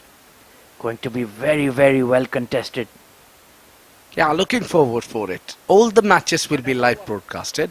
They've got some 600 odd matches. CBFS keeping very busy behind the scenes. The Sharjah cricket scene is vibrant and kicking. And speaking of kicking, here comes Junaid Siddiqui coming into the attack to bowl his final 2 overs. Mohammad Usman on strike.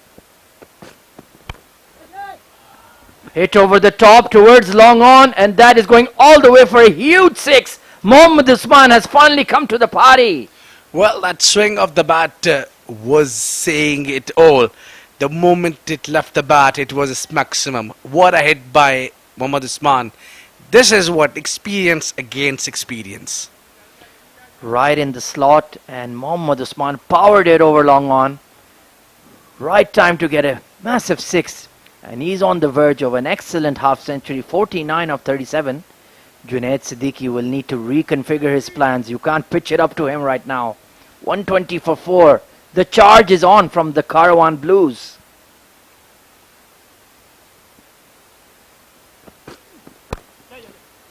Tapped away to the offside, and that is going to be 50 of 38 deliveries for Mohammad Usman. Fantastic innings in the big semi-final. Yeah, much needed 50 here. The team was shaking a bit and he stood tall, scored well, 50 runs here, a crucial 50 of 38 deliveries, including 2 sixes and a boundary. The strike rate is 131. That is what is the crucial. What a man he is. The right man to perform in the right time. Absolutely, and he has set the stage for a big flourish at the end. 121 for 4. Punya Mehra is also batting quite well. Quick runs at a quick strike rate. Worked away over mid-wicket this time. Into the gap. But pushing for 2. Oh, and there's a misfield by Charit. And that's putting pressure on the fielder. Excellent stuff from Punya Mehra. Yeah. Junaid is not happy. Where it should have been only 1. Well, it all takes the effort of the bowler.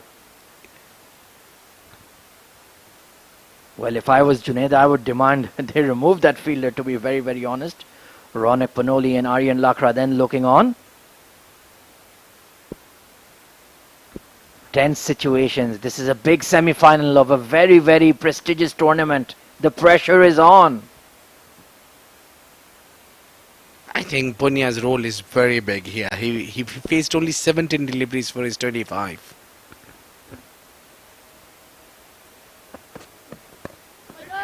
Up a shot into mid-wicket once again, going to fall short of the fielder. He's done that consistently enough that you can say that's a planned shot.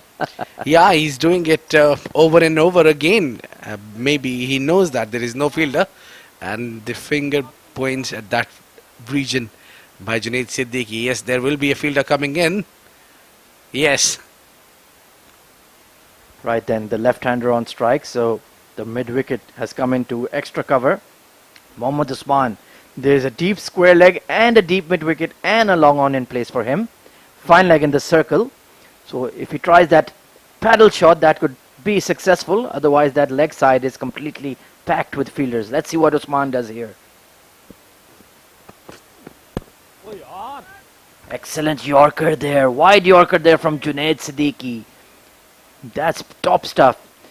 The field was set completely for the leg side, so Mohammad Usman might have thought it would be a straight ball, but he's bowled it full and very, very wide. Excellent bowling from Junaid.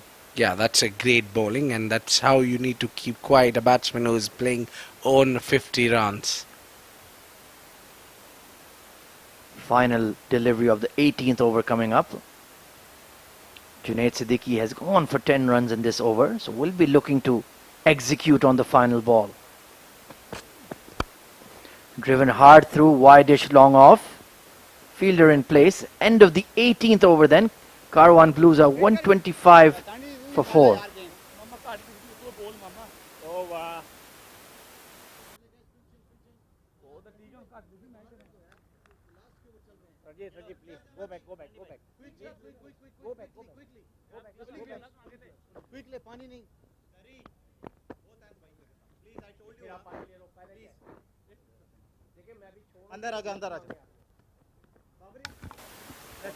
Well, the academy team selected for CBFS is Sharjah Cricket Club, YTCA, Spring, Desert Curbs, G-Force Cricket Academy.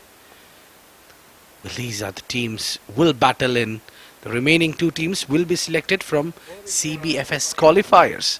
So now this all will be playing amongst the 3 formats.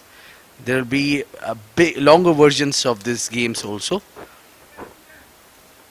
There will be 310 games for under 13, under 15 and under 17. So some really grassroots cricket in developing. Absolutely, that is where the future lies for the UAE domestic cricket scene.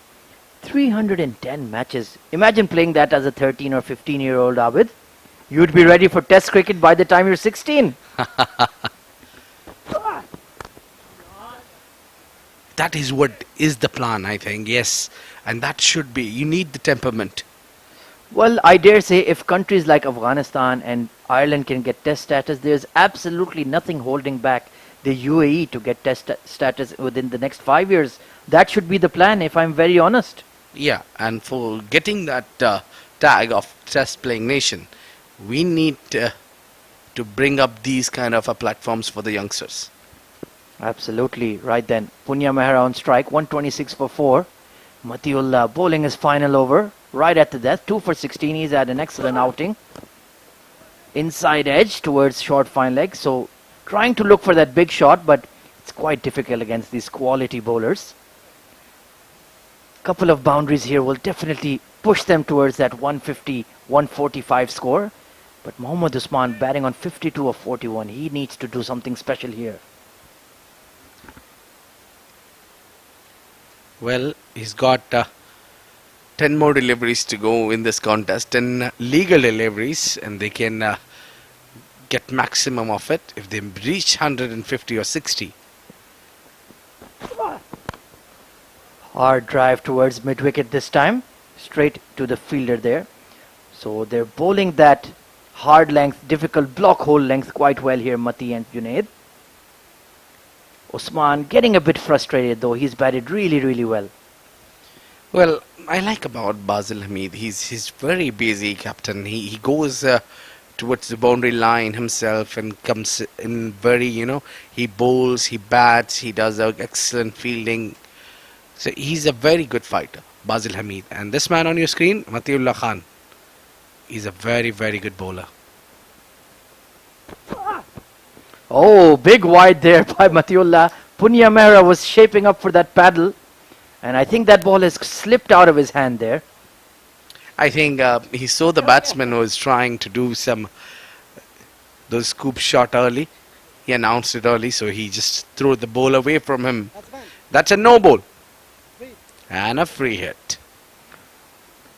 This is a big opportunity here for KBL. Can Punya Mehra establish a base, put this free hit away for half a dozen? That would really propel the score. This is going to be interesting.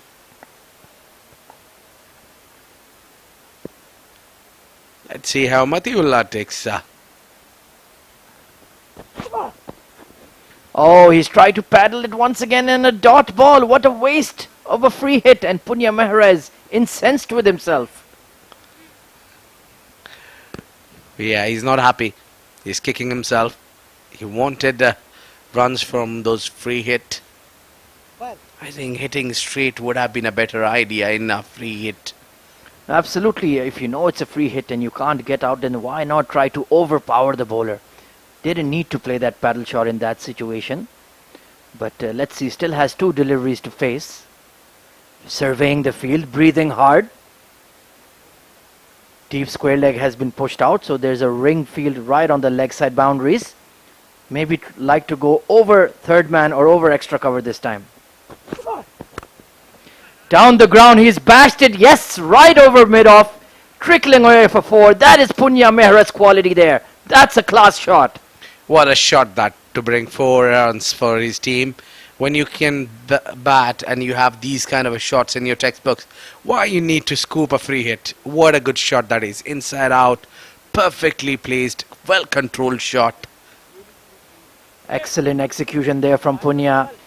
Long off had been outside the circle, was brought in by Basil Hamid, and immediately he's deposited the ball over him. Matiullah Khan looking frustrated, but that's a class shot from Punya. 31 of 22. He's played a gem of an innings here. Yeah, a very supportive role he played. He played a cameo role as well. Mid-off has been pushed back once again. And a good Yorker there from Matiullah Khan to end his spell. 2 for 23 off his 4 overs. After 19 overs, KBL are 133 for 4.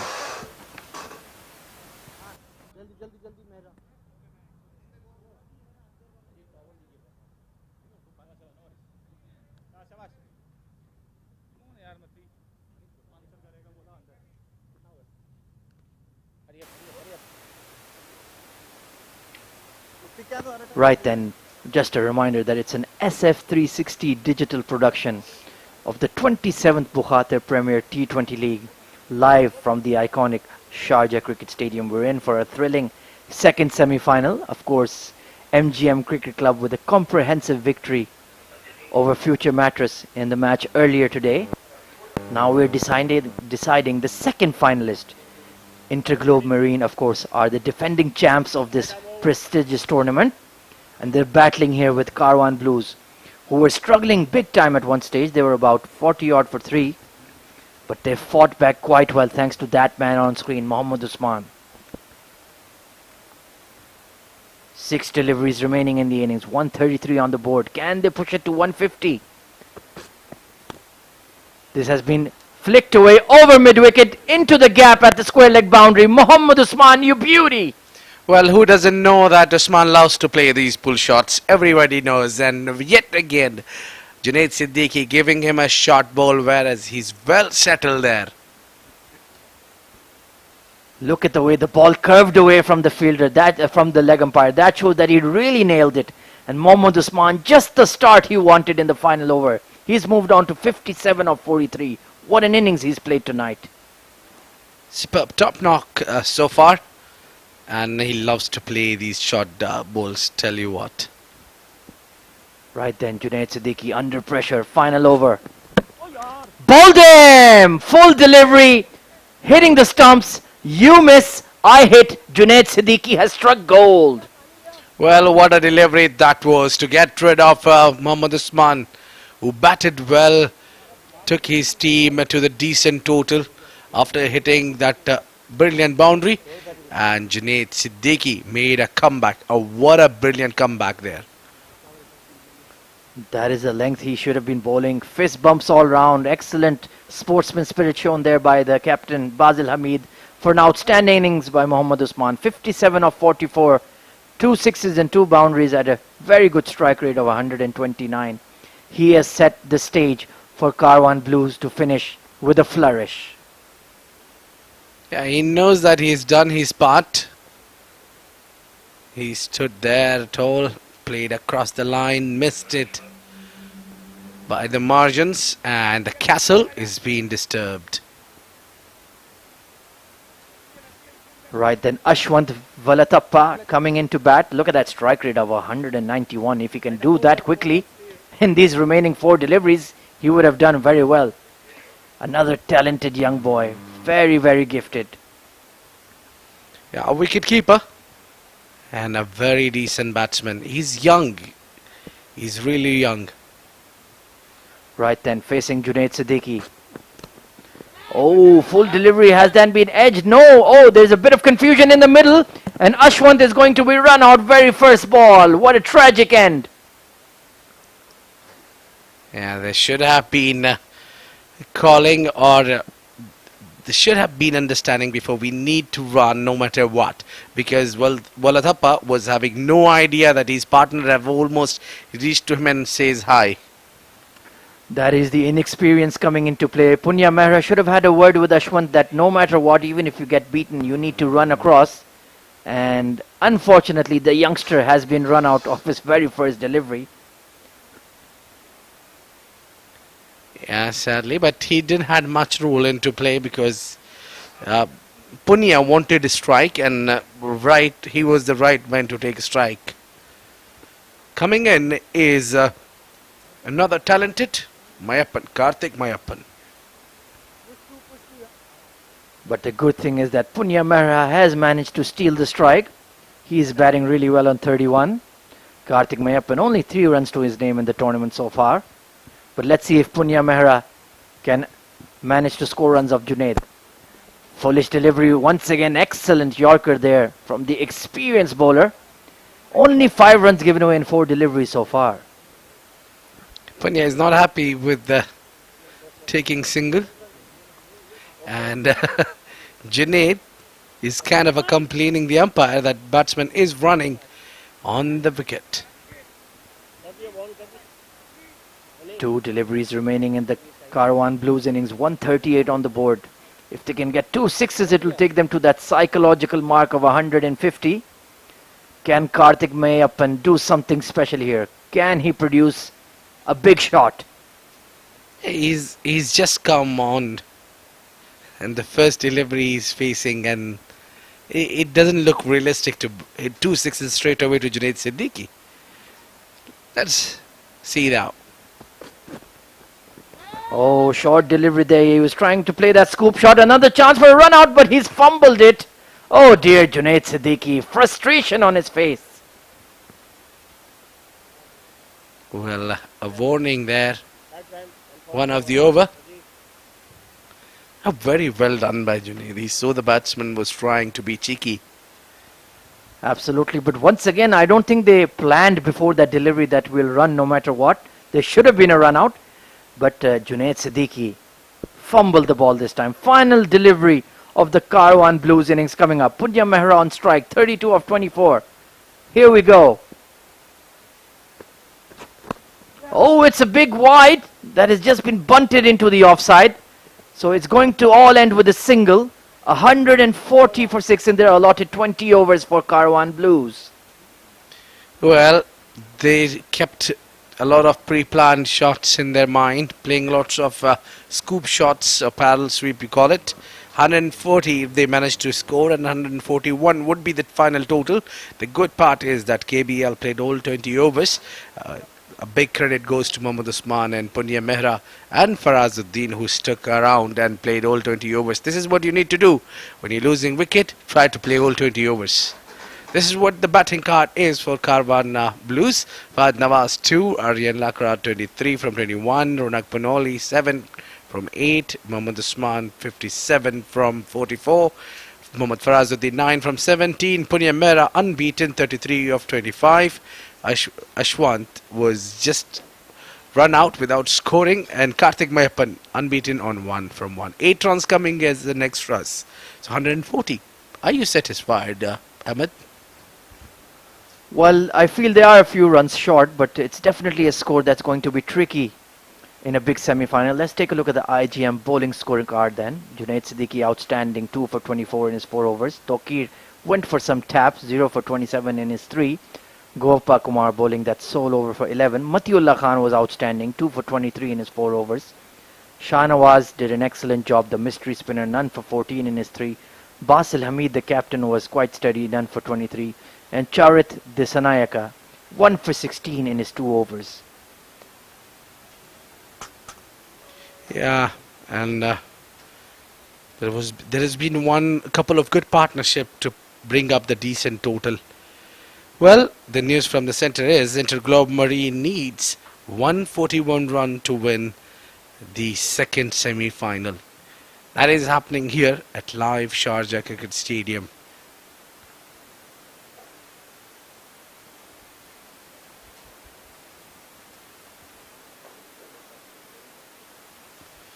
Well, we have to take a quick break while we see how InterGlobe Marine comes in to chase this total. Doesn't look big, but these small totals are tricky at times. So we'll take a short break. Stay tuned for the more actions.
All right. Welcome, ladies and gentlemen, to the second innings of the second semi-final.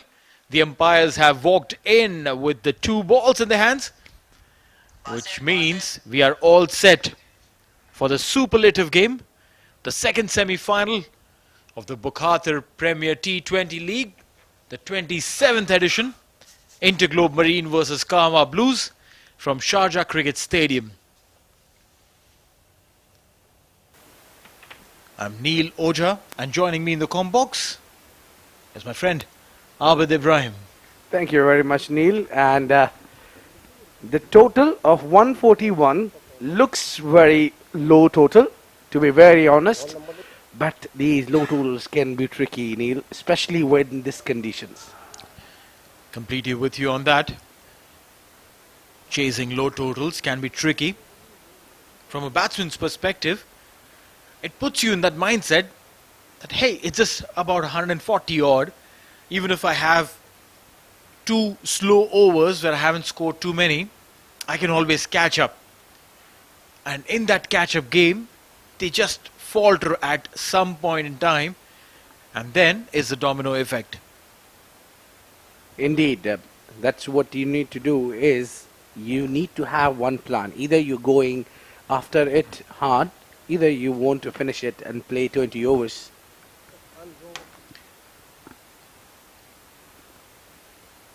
Karwan Blues out in the field.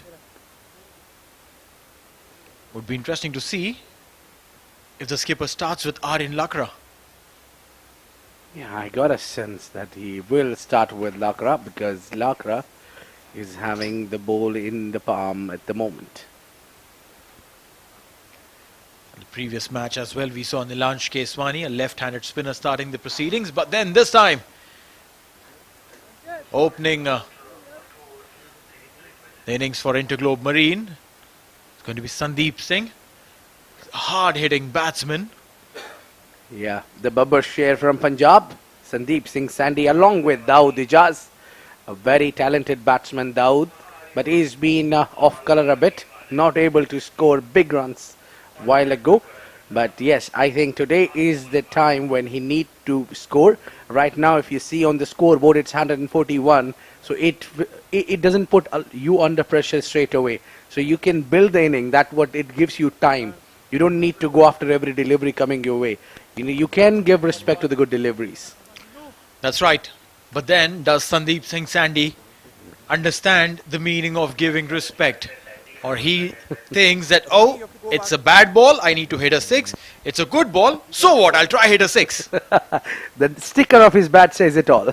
There you go, 6er. That's what it says. Sandeep Singh, look at that. 5 innings, 181 runs, a half century and a century in this tournament already. Yeah, but then his fitness is not what it used to be earlier. We have seen in this, I think, off season, he's gained a weight, I think. Well, yes, downstairs I was having a chat with him and Abdur Rahman. And they both were talking about fitness, or rather the lack of it. I mean, I agree that you have to play at this level. May not be like the top, most highest level. 4 innings, 63 runs, 4 wickets for Vinayak Vijayan, who will start the proceedings with a new ball. So yes, you might not be playing at the highest level, you may not be playing international cricket, but then hey, you know what? You're playing domestic cricket, and while you're playing, you've been watched by a global audience. Wouldn't you want to have a better looking side of you being seen on the camera? Definitely, you go home and you watch your inning, definitely. So you would like to see yourself fit. Plus, when you're fit, it's always better as a cricketer. Your fatigue levels are lower, your energy levels are higher. We'll talk about that. Vinayak Vijayan, meanwhile, down the leg side, starts with a wide. Is that? Yes, that is. Freebies! So Vinayak is given away straight away a wide delivery, a run. And well, I think the gripping ball is little difficult now, especially in these conditions. But this thing, unfortunately, Sandeep Singh does not understand. Well, Sandeep Singh, he's already dripping. He's sweating already. It's humid, it's hot, and it's going to be difficult for the bowlers to grip the ball. There would be a few looseness that'll come your way, which means that the batsmen have to be ready for an odd ball. Down the leg side. Again, there was an opportunity to send it down the fine leg boundary, but not to be so. No connections. Umpire calls it a wide. Yeah, and still the captain is telling Vinayak to take your time. I understand that Vinayak is still young and he's facing a pressure because there is not much runs on board. And then you straight away against Daud and Sandeep. So you have that in your mind that these are the experienced batters.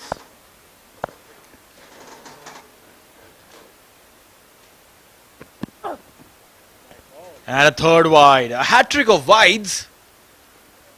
Vinayak unable to control that swing. At the moment you realize that as a bowler in the first or the second delivery, you don't hold the ball seam up, you go for the cross seam.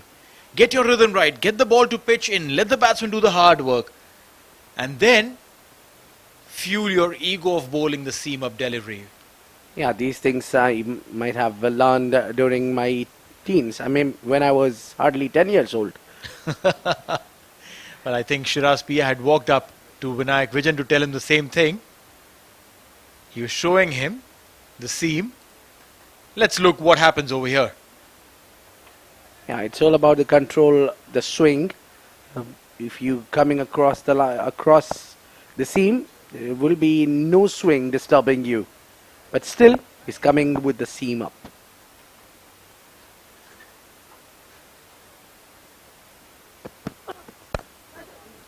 Much better delivery this time. Played it inside out. And a boundary. The first runs of the bat come in shape of a boundary. Yeah, it's just one ball pass and the score is already 7 runs. So, while you're defending only 141 runs, have a look at the shot from Sandeep Singh Sandhi. He's started where he left in Bukhatir Premier League. He was the top scorer. And he's scoring. He's just not growing big, but he's scoring as well.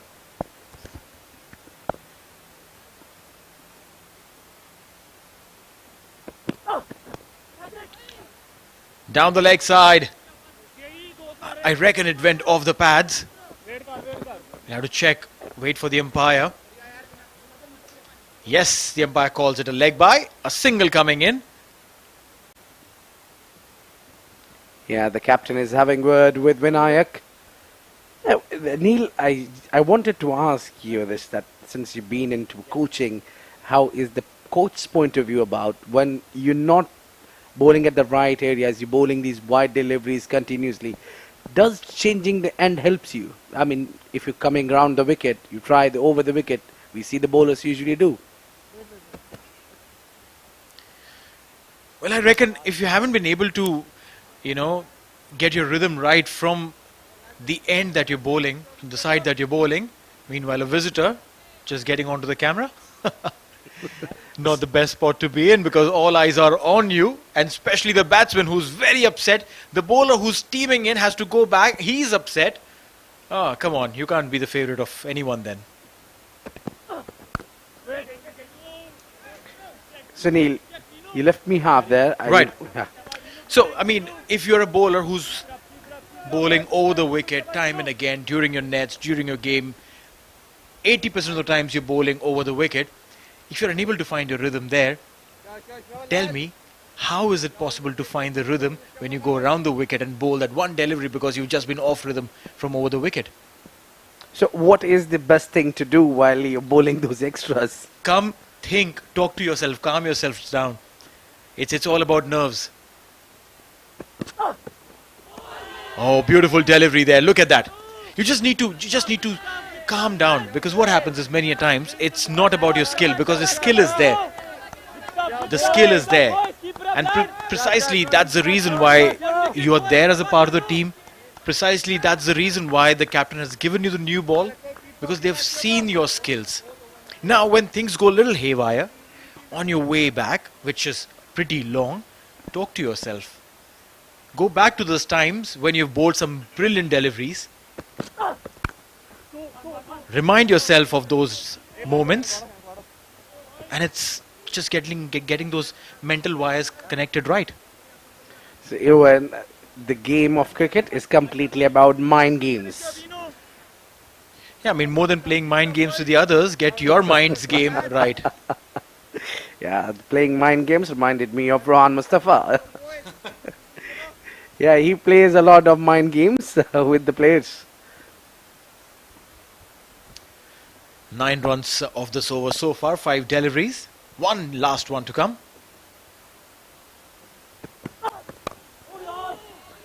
Oh, didn't time it really well this time, Sandy. Straight to Ronak Panoli. And a dot ball to end the over. One gone for 9 for none.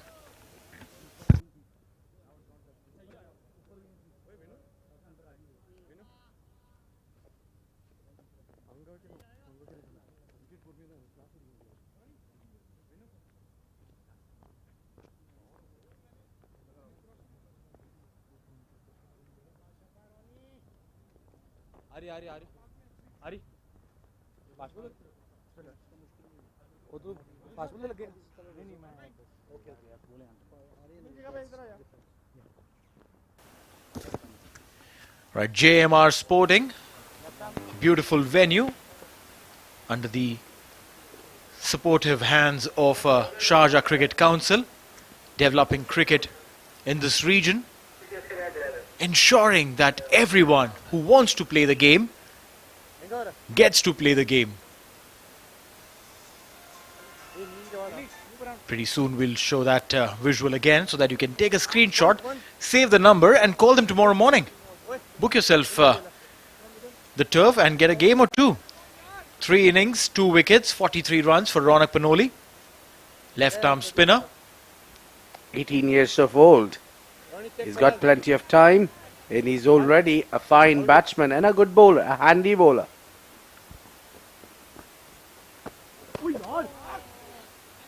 Well, you told him that he has a lot of time. He starts with a wide. He's like, oh, I have a lot of time. It's okay, I can bowl a wide. Well, all the bowlers are starting with the wide. I really want to understand what is the strategy behind this. And this time darting in, arm ball coming into Dawood. Get a single. Surprisingly, no Aryan Lakra bowling the first with the new ball. That's right. Aswant Valathapa, the wicket keeper. Pretty tall lad for a wicket keeper. Not very often you see tall boys behind the stumps. Well, Neil, tell you what, he's hardly 15 or 16. He's young. He's just grown tall.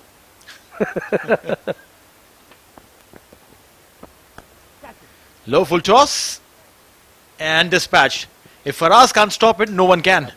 Definitely. I'm a big fan of his fielding. I mean, he's a brilliant fielder. I've seen his close catches. Look at that one. Played it in the gap. Faraz putting in the yards and a slide. Look at that slide, was so clean. Didn't look like he was out of control at any point in time.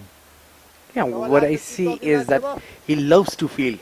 As long as you love fielding, you will do it well. Sandy playing a defensive shot, a front foot defense. Wow.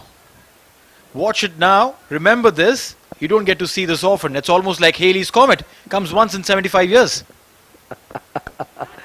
And this is what you see every day.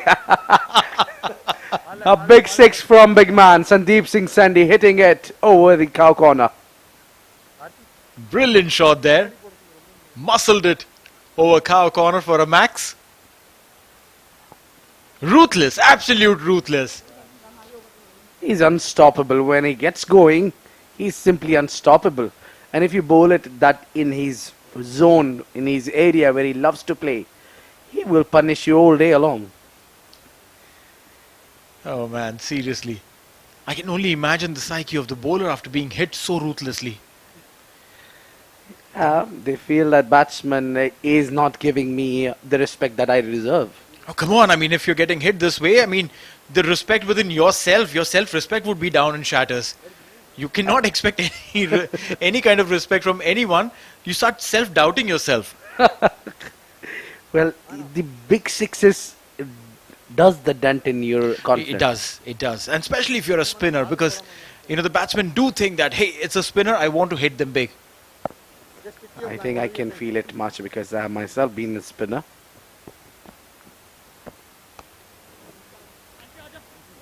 This time bowled it wide away from the off stump, and Sanchit Sharma, after that chase, put in a slide. Couldn't save it. That's a boundary. Well, that was a brilliant shot, but too much with an offer to Sandeep Singh Sandy. Easy picking for him. Look at the power. The timing is okay, but the power on that shot is huge. Well, yes, sir. The thought was good that he wanted to bowl away from the arc of Sandeep, but then bowled it a little too short, made it simpler for Sandy. This time, much better, much better. The line away, wide away from the off stump, and the length just teasing. End of the over, 2 overs gone, it's 25 for none.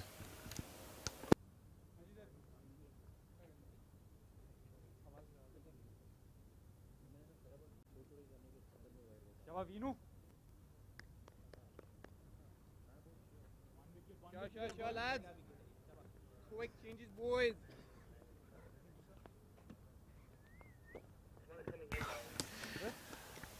The pavilion, and we're talking about various surfaces in Sharjah where you can go out and play. This one has a turf ground with floodlights and 3 cement grounds. The numbers given to contact them.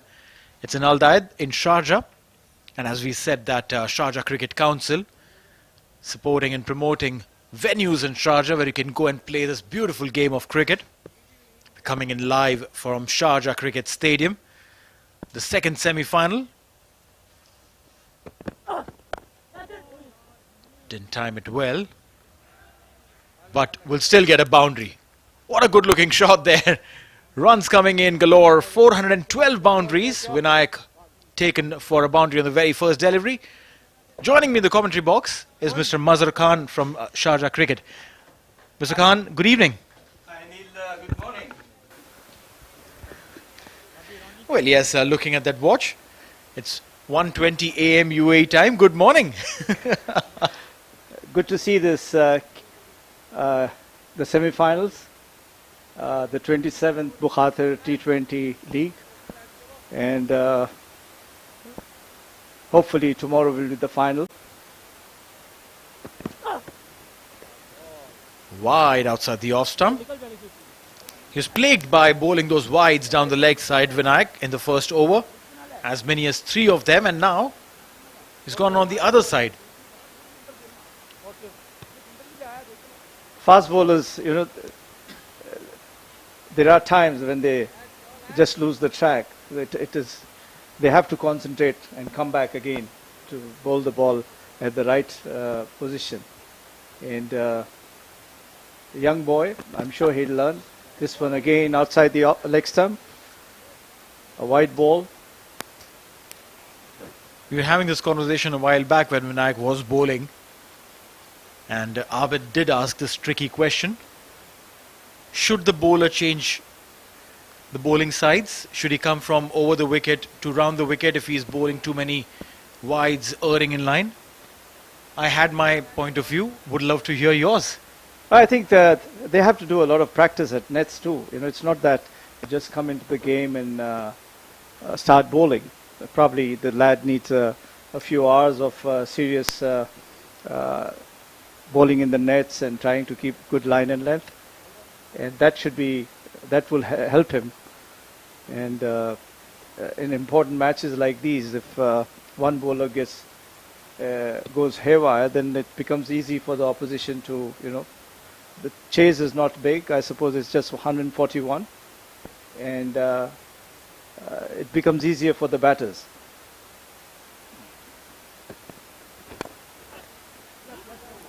Was that a catch? Was that an opportunity that he missed out on?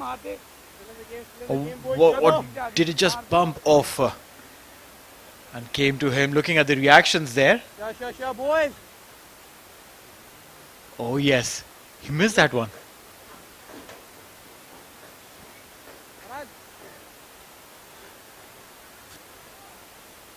That should have taken. That should have been taken. Would have given him some amount of confidence, but then when you're bowling so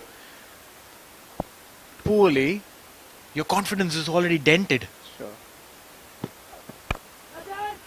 Now there's a chance there. Probably could do some good, but not to be so. The skipper had to make a lot of ground, and he couldn't do that. Vinayak stays unlucky. Sandeep living on the edge with that shot. Or probably he picked his fielder. He knew that it's going to be a challenge for the skipper to run back, and these catches are difficult to run back. Probably Sandeep must be feeling a bit uneasy to face Vinayak because he's not bowling on line.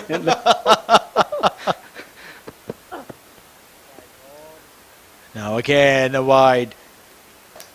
Vinayak bowling a bunch of wides today.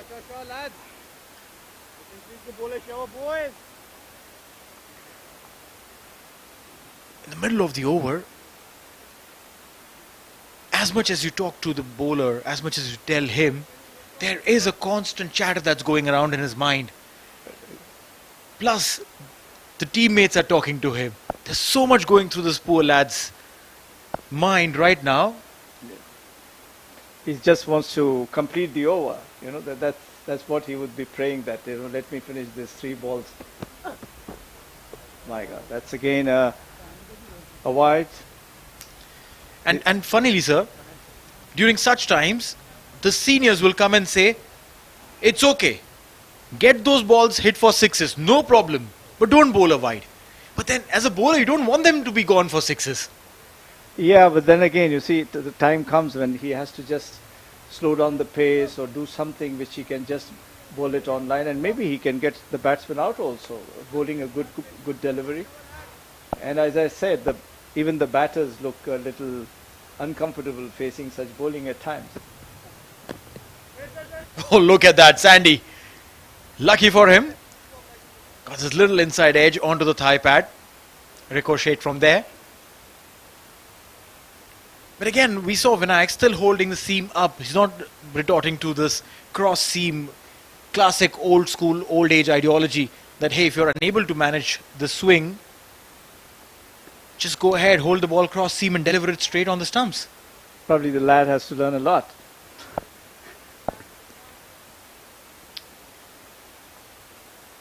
Little tactics of the game. Pitched it foolish. Again, going down the leg side. Will be cut away by Ronak Panoli. We'll get a couple of runs there, Sandy. This would have also been a wide had he not connected it. One delivery to go. Look at this.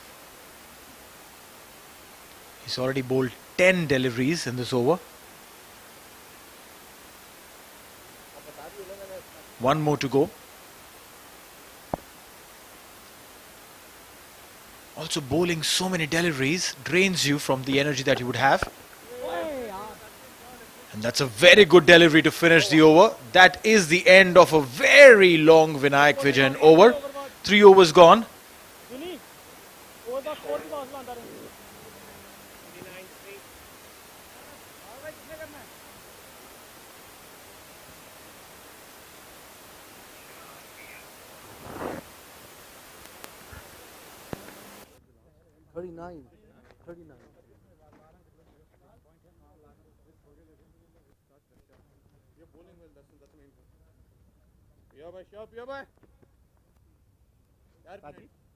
छतरी बंद करा दोगे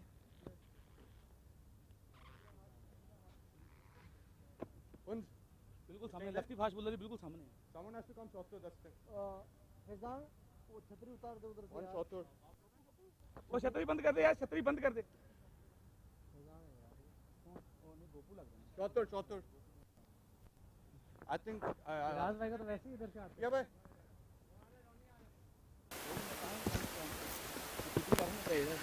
I reckon there would be a change in the bowling from the far end. We get to see उतार दे Shiraz Pia, nippy bowler. Thank you यार thank you It's interesting that a spinner has been taken off from the far end to introduce a pace bowler. Okay It's picked up 3 wickets, but look at that economy, 4.67. That's absolutely brilliant considering it's a T20 format.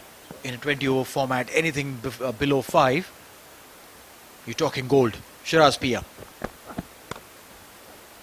Right on the money. We'll get a single. I saw a bit a seam in the ball, pitched in and came in. And good start. Let's hope that he tries to restrict the batters and get a break for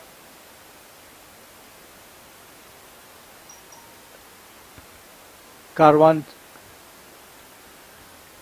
Karwan Blues, they need a wicket or 2. Sure.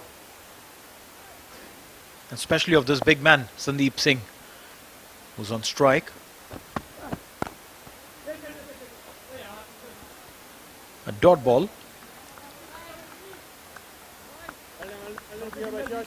Been scoring really fluidly throughout this tournament. Has a half century and a century to his credit.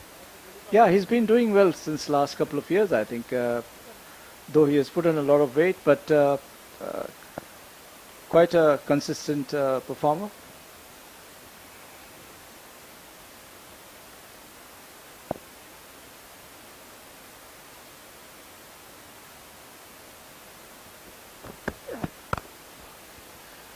That's beautifully struck. There's no stopping this one. A little bit of width on offer. And Sandeep just raged on it. Beautifully done.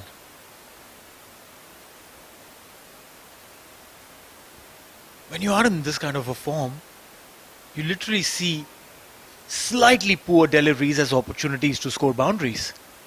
Yeah, and he's,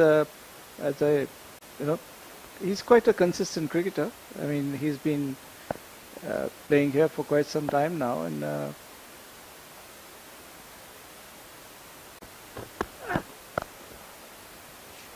short delivery pulled. Will be a single. We did speak about his fitness, or rather the lack of it. But then this man keeps for 20 overs and then opens the innings. You can just imagine if he gets a little fitter, he'll be a force to reckon with. Hey, good height for a keeper. He's not tall.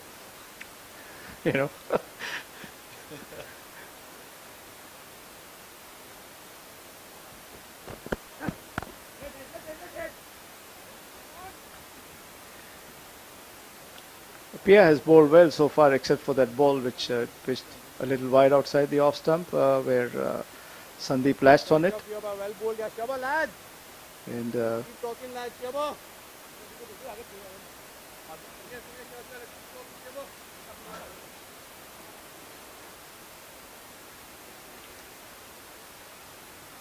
Dawood, 8 of 8, has been the silent partner in this partnership. While Sandeep, 27 of 15, has done the bulk of scoring, 45 without loss. Last ball of the over for Shiraz Pia.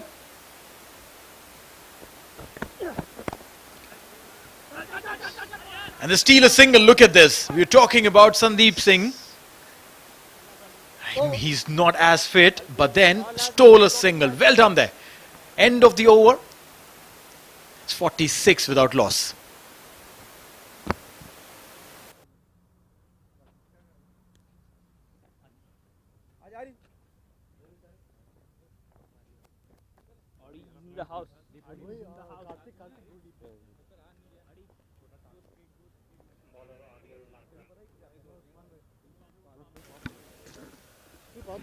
A quick look at the batting card. Dawood Ijaz, 9 of 9, 27 of 15 for Sandeep. But look at that extras column, is the second highest scorer so far, ahead of Dawood Ijaz. 10 extras, 4 overs, 46 without loss. There definitely will be a change in the bowling. Vinayak will be given a bit of rest. And it's going to be Aryan Lakra, the tall, lanky Lakra. This lad's lost a lot of weight. He's got a lot fitter. I mean, he's the guy who's been playing right for the past 5 years, I suppose, when he used to play the under 12, under 13s, and he's done well as a youngster.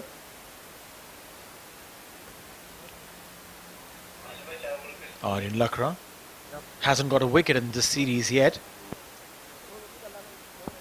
Probably this game could be the one.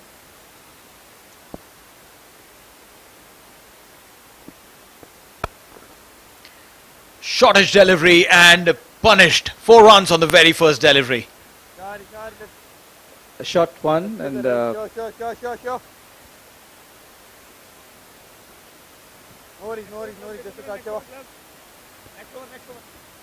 loosener of sorts. And lashed up completely, ready to take charge. Dawood Ijaz. We were talking that he was a tad slow, but maybe it's time for him to change gears.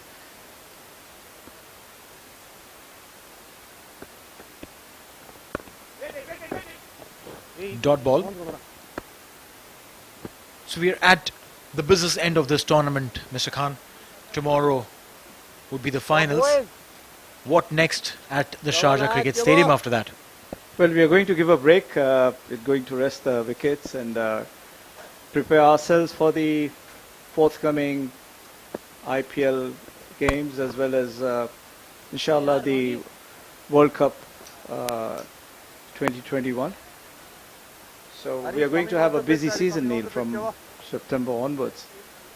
So that's why you see a lot of renovations going around, and we want to make sure that we are ready before our guests come in, and hopefully we should be there.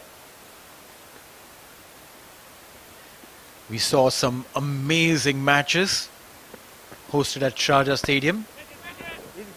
Talking about IPL 2020. The whole season was hosted in the UAE. And some phenomenal games happening over here. We saw the Rahul Tripathi innings. Unforgettable. So goes back and square cuts it beautifully. And Dawood is getting into his mode. It's quite a nice square cut. A shot delivery outside the off, and then he has taken the full advantage of it.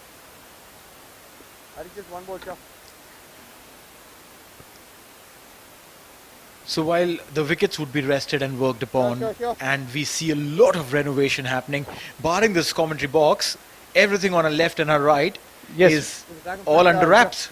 Yes, Neil, we are going to have about 12 or 14, I would say, the hospitality boxes, VIP hospitality boxes, which each box will contain about 20 guest seats. We'll continue this conversation. 5 overs gone. It's 58 for none.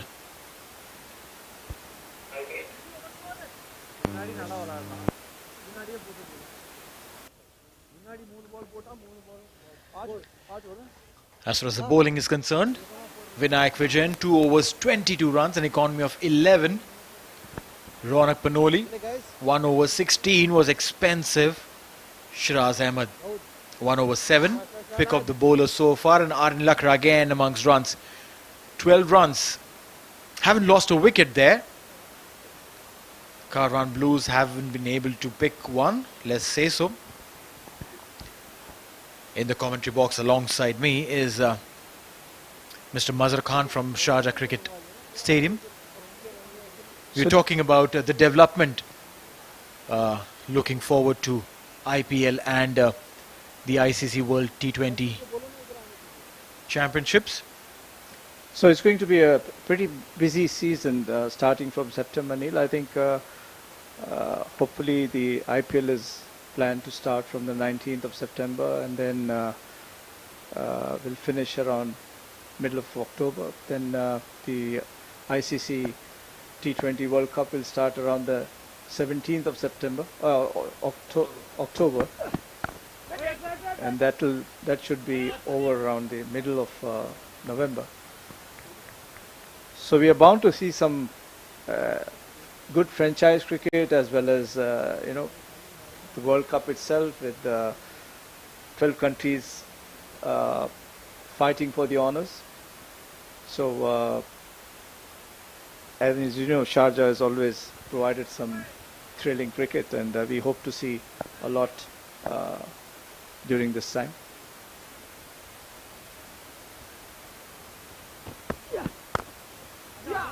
Well, we've seen the best of cricket on this ground historically.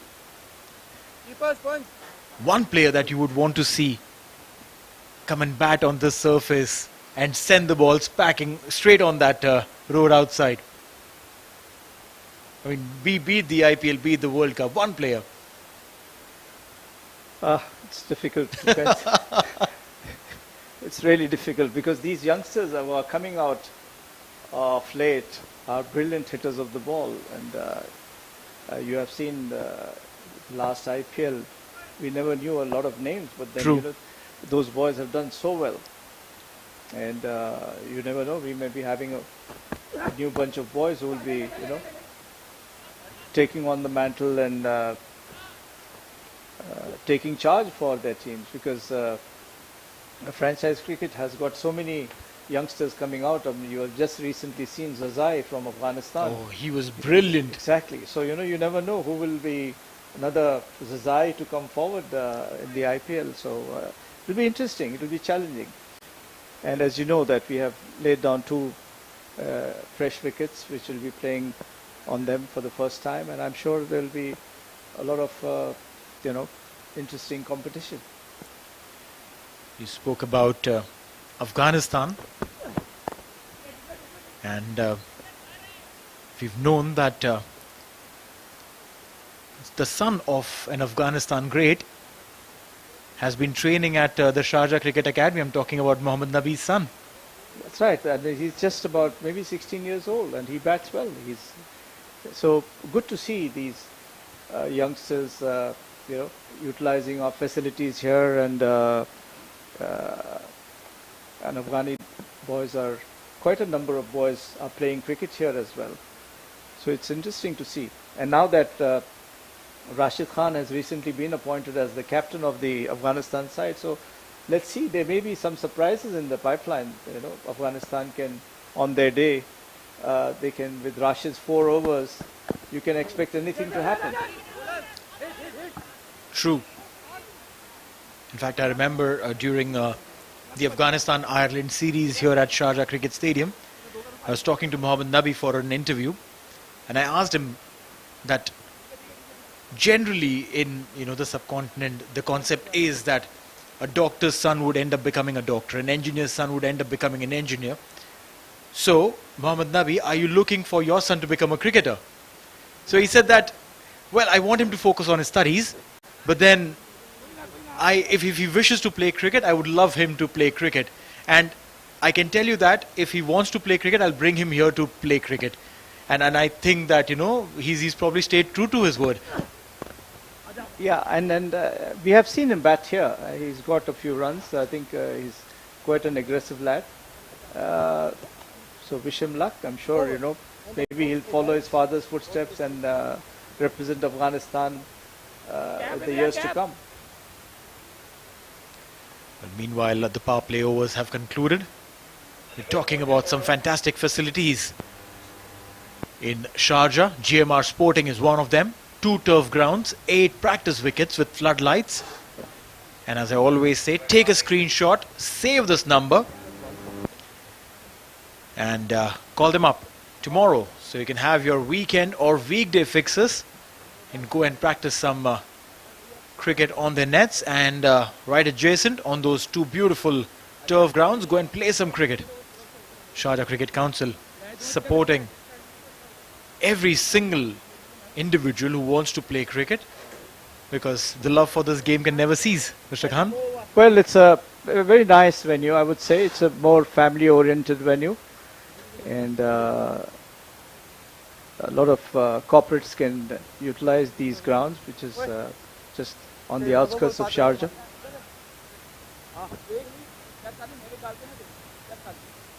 Kartik Mayappan brought into attack. 9 wickets for this lad. In the first innings, we were talking about spinners these days who love to bowl the quicker one. They dart it flat. Probably the idea of flighting the ball is probably a little too old school for them. Have they stopped using the flighted deliveries? We were just talking about that. Well, it pays off, you know, if you're bold enough and if you can flight the ball in the initial overs. The ball seems to, you know, at times goes the other way around. You know, if you're a off spinner, sometimes when the ball is new, so it floats and it goes as a wrong one, literally. So I think there are some advantages also. And if a batsman is bound to take on, he has a chance to get out also. Being a wicket-keeper yourself, which of these breeds are difficult to keep upon? The one who bowls those faster, flatter, quicker ones, or the ones who actually flight the delivery, give the loopy ones, give this air to the ball? Well, always difficult to keep the ones who can flight, and especially if a bowler is a leg break bowler, that's the most difficult one. And when a bowler bowls the wrong one, that's the one you have to, you know, be as smart as the bowler himself. Otherwise, you fail to gather the ball.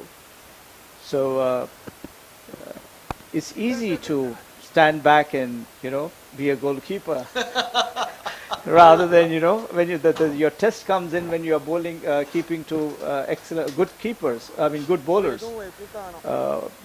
Be it an off spinner or leg spinner or you know, the Chinaman. So it's a challenging stuff. Swept this time. Not well enough. A little fumble will give them a couple of runs. Not there, not there. They don't go for the second. Sandeep sends him back. We're talking about being a keeper and how difficult that skill is. Isn't there a communication between the bowler and the wicket keeper on, hey, you know what, I'm going to bowl the wrong one, keep an eye on that? Not really. You see, if you're a good keeper, you will catch up with the bowler. This one has been heaved away over the fence. Well, Sandeep Singh Sandy sending that ball out of the stands, which means a new ball will be brought in. Look at that. That one went straight onto the roads. Wow. In fact, the place where this ball went, just adjacent to that, is a spot. And if you look for Dhoni 6 on Google Maps, it will bring up that spot. That's true. Yeah, I noted that, Neil. I think it's a world famous spot just next to our, you know, stadium. There's a spot there which you know, highlights the Dhoni 6 where the ball fell. In fact, so I was looking over, someone told me this, and I was like, okay, let me look it up. I made a video out of that and put it up on my Instagram, and post which so many people actually messaged me and called me. It's like, are you serious? Yeah. I was like, yes. So that is the beauty of this historic stadium, the Sharjah Stadium. We can expect quite a lot of fireworks this time too, I suppose. You know. And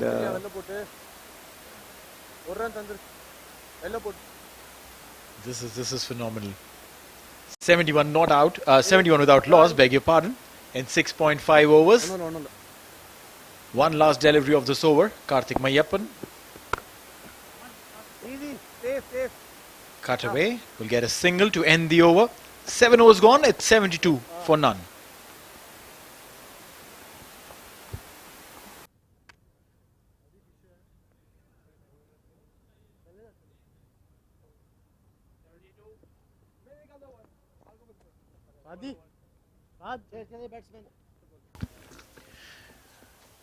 The CBFS Academy tournament that's going on.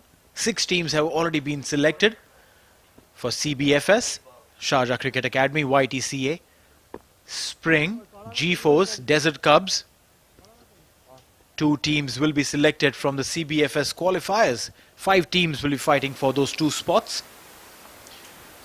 well, I think it was Mr. Bukhatir's idea to revive the CBFS. CBFS has been going around since 1981. And this time he thought that why not support the junior development program with CBFS, as scholarships. So the whole intention is to find the best of players out of this and then give them the scholarships, support them with the academies and maybe help them in their education also. So that's the whole idea of the CBFS Academy. So hopefully come post our ICC World Cup, we are going to get into the junior development programs, which will have about 8 teams, and it will be a good opportunity, especially for the under 14s, under 11s, and under 17 teams to show their skills, and they will have the opportunity to play here at the Sharjah Stadium. That itself is such a big thing for kids as young as under 11s to come in and play at this historic Sharjah Stadium. How lucky these kids are, Neil, You bet. Yeah, I mean, it's really that's why I found this time when we were having these matches, a lot of parents are coming in and supporting their kids, and it's I mean, the parents know what it means to play here at the Sharjah Stadium. And this time again, Sandy misses it, and Sandy's batting well. I thought it's batting on 42. It's I think IGM is sailing through. Well, no dents so far. Overexcited there. The umpire will call it a wide. Probably a ploy to distract the umpire from giving it a wide. The umpire has obviously a lot of experience. Yeah, I think our umpires are really, they've been at it for quite some time. All these umpires have been working with us for a long time, and they've really done well. Qualified umpires, and they know the rules and the code of conduct of cricket, so they know how to manage the matches. And they've done an extremely good job, these umpires from our council.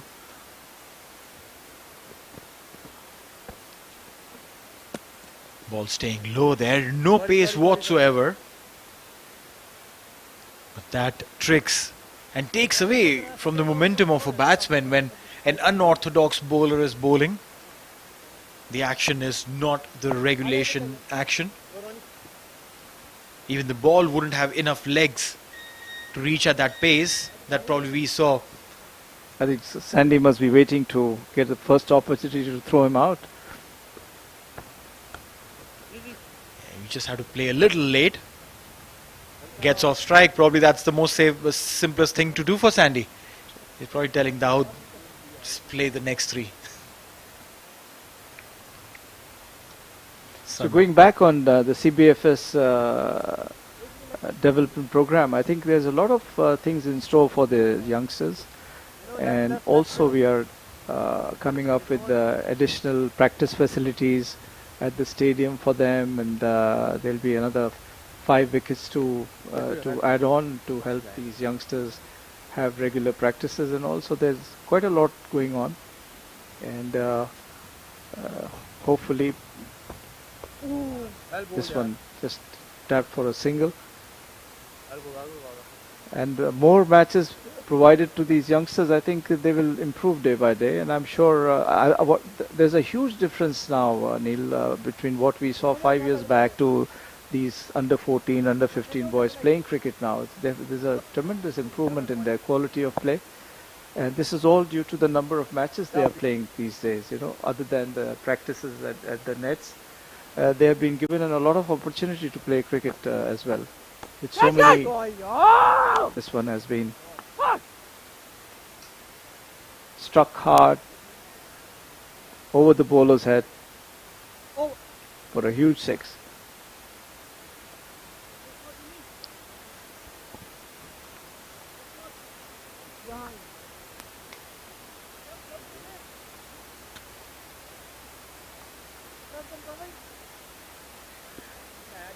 A look at the batting card. Probably one of the simplest batting card to read.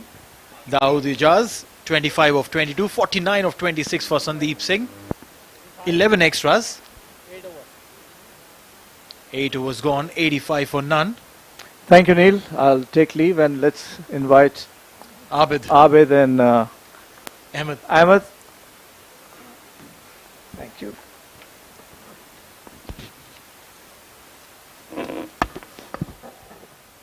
So there'll be a double change in the commentary box.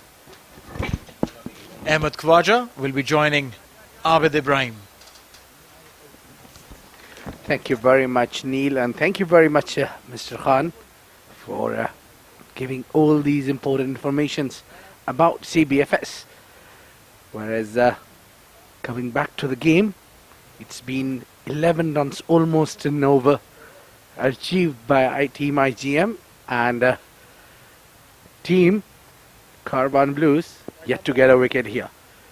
With the Sandy just shy of a run from his 50. And along with me, it's Ahmed. Ahmed, welcome to the comm box. Thank you very much, Abid. Sandeep Sandy batting beautifully here at the Sharjah Cricket Stadium. Cut away by Dawood. Giving strike to the big unit who has struck some magnificent sixes tonight. Timing the ball beautifully and peppering those boundaries for half a dozen. Yeah, I was literally could see from your face expression those sixes when they were struck. Very powerful striker of the ball. Definitely has the spinners under the pump. I like the way he moves around the crease, around the ground, just like a lion roams around. Hunting for his prey. Worked away towards mid-wicket, and that will be 50 for Sandeep Sandy of 27 deliveries. An outstanding knock in the big semi-final. Yes, well done, big man. You deserve it. You have done a wonderful job for your team. And what a man he is. He always performs in the crucial junction of these games, especially in the knockouts. The big man with a big role, Sandeep Singh Sandy. And this one is heaved it, a big one. Dawood Ijaz joins the party. Well, if Sandy can hit some sixes, so can Dawood. Big slog sweep over mid-wicket for half a dozen. And that seems to have landed outside the ground. We might need some new balls to continue this game. Fantastic hit. Look at that. Flighted delivery on middle and leg and just picked it up and slapped over mid-wicket right onto the Sharjah Stadium roof. Yeah, that is going to be on the parking lot. Well, I hope it didn't hit your Rolls Royce. Yeah, I wish I had one. One of those small models. Yeah, that would be difficult for Dawood to find those where I hide them. But firmly in control of this game are IGM. 93 for no loss, just chasing 141. So unless there's a spectacular collapse, I think IGM are heading to back-to-back finals of the Bukhatir T20 League. Yeah, I think the hard work, the commitment of Aman Molvi is paying off somewhere, because he have stuck with the the team, with the unit, what he's likes. I mean, he's provided what it is needed for the quality cricket, and he made the combination of the players. And why not? So he's the right contender to play all the finals.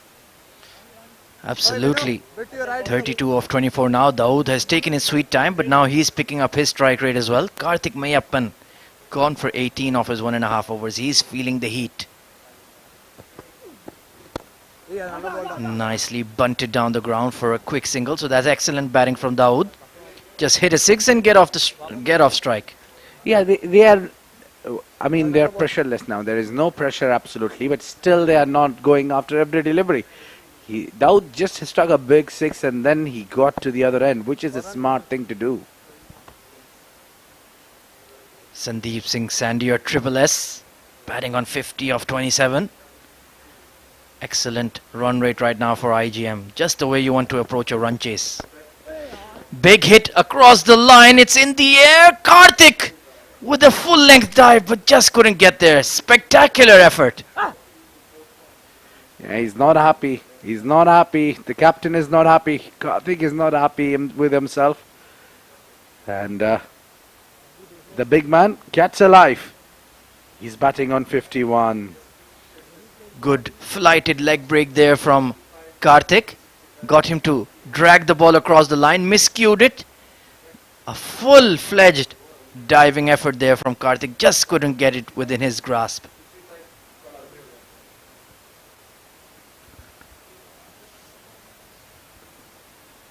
Final delivery of the 9th over coming up. 95 already on the board for IGM. Dot ball to end the over after 9 overs. InterGlobe Marina 95 for no loss.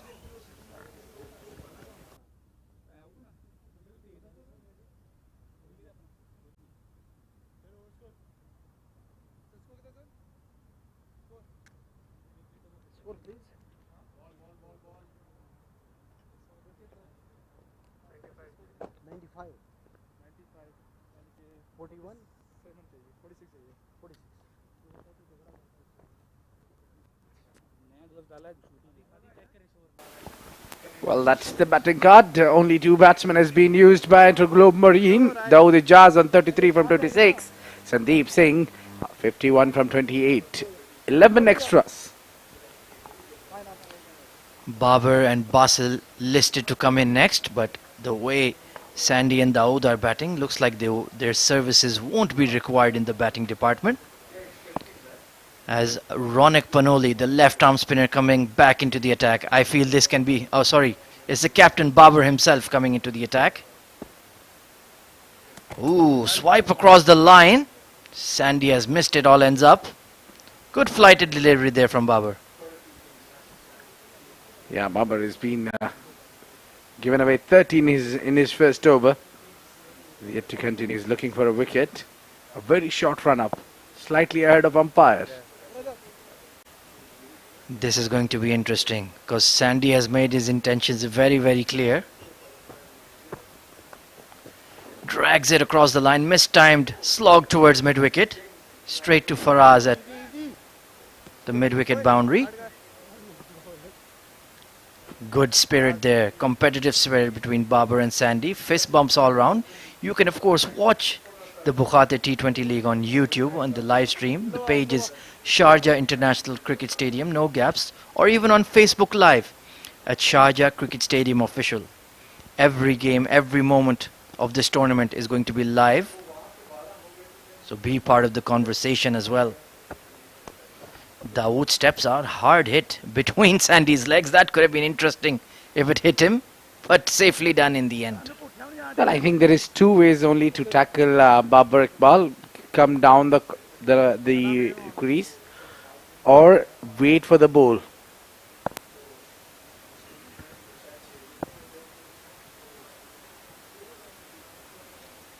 Plenty of wet towels being brought out. It's quite muggy and humid out there. Punched off the back foot by Sandy, down to long off. So he's decided, forget it. I'm not going to go for any slogs. I want to come in not out. I'll take my time. I have the match under control. So let's just see off Babar's overs. Yeah, it's quite tempting to see Babar bowling against you. I think that's part of his way of getting wickets, to be honest. Batsmen underestimate him, try to hit him out of the park, and in the end he gets up picking wickets. Yeah, ends up having the last laugh. Pulled away by Dawood, into the gap, one bounce for 400 up for IGM in the 10th over. That was a poor delivery and a half cracker, cracked away by Dawood. Yeah, these deliveries are easy picking for someone like Dawood Ijaz, who waited for the ball and picked and timed it sweetly. Moreover, he had all day long to choose where to depart the ball. Got deep into the crease, swiveled on it, and expertly into the mid-wicket gap. Top shot there. He's moved on to 38 of 28, so he's gotten a move on. 20 runs off Babar's 1.5 overs already, and one delivery remaining. So let's see what happens. Swept across the line, past square leg. They're pushing for two, but they'll just stick to one. End of the 10th over there. IGM are 103 for no loss.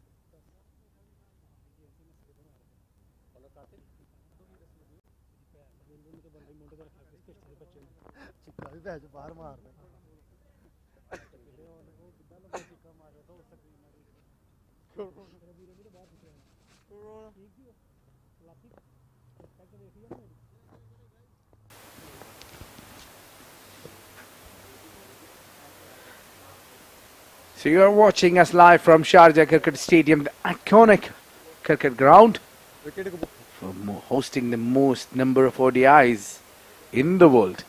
Karthik Mayappan. Good floated delivery there from Karthik, just bunted into the offside, beat him in flight. But good call between Dawood and Sandy, scurrying through for a single. So about 37 odd runs required in 10 overs. So IGM are storming into the grand final of the 27th Bukhatir T20 League. Sandeep Singh Sandy batting on 50 plus. He'll be looking to finish this game in style. That's a good delivery now. Sensible delivery to Sandeep.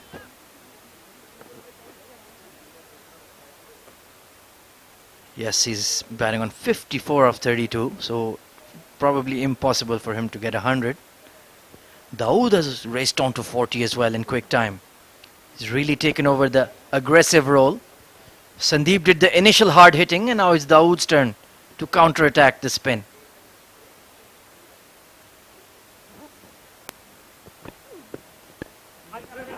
Lots of spin bowling has been on display since the beginning.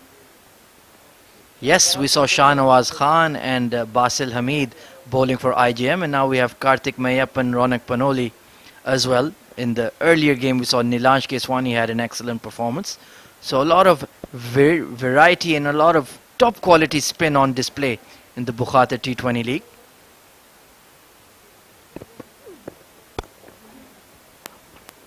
Nicely controlled line and length there from Mayappan.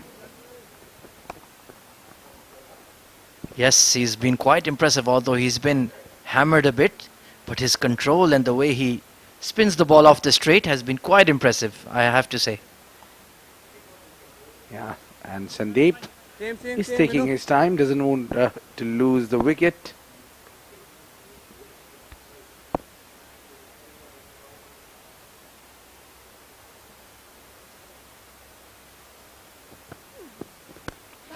Big hit across the line, has gone up in the air, and he's caught at short third man. Karthik Mayappan picks up the wicket of Sandeep Singh Sandy. Well, not a good idea to pick up Karthik against the turn. And the prize is paid. Sandeep Singh Sandy has to take a walk back, and Punya making no mistake while taking that catch. Easy one. Hold his nerves and took the catch. First wicket going down for IGM. The big man, the big fish goes out. Sandeep Singh Sandy is walking back towards the dugout. 3 sixes and 5 fours in his 54. Look at that strike rate of 163. It was not a big target, but his lusty hitting right at the top of the order has completely taken the game away from Karwan Blues. Top knock. And I think it is good for the captain himself to come and play now, because before the finals you need a practice game. So I think for him chasing down this total wouldn't be much. It is Basil Hamid, the skipper of IGM. 4 games to 131. The strike rate of 142 is incredible. Absolutely, and it's good to see him taking responsibility to see home the run chase. There can always be nerves when you're batting second in a big match, but he's like, no worries, I'll take the responsibility and I'll get out there. Kartik Mayappan rewarded for some good bowling with the wicket of Sandeep Singh Sandy.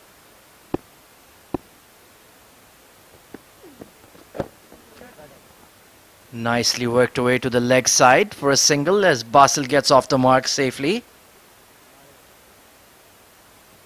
End of the 11th over. It's 107 for 1.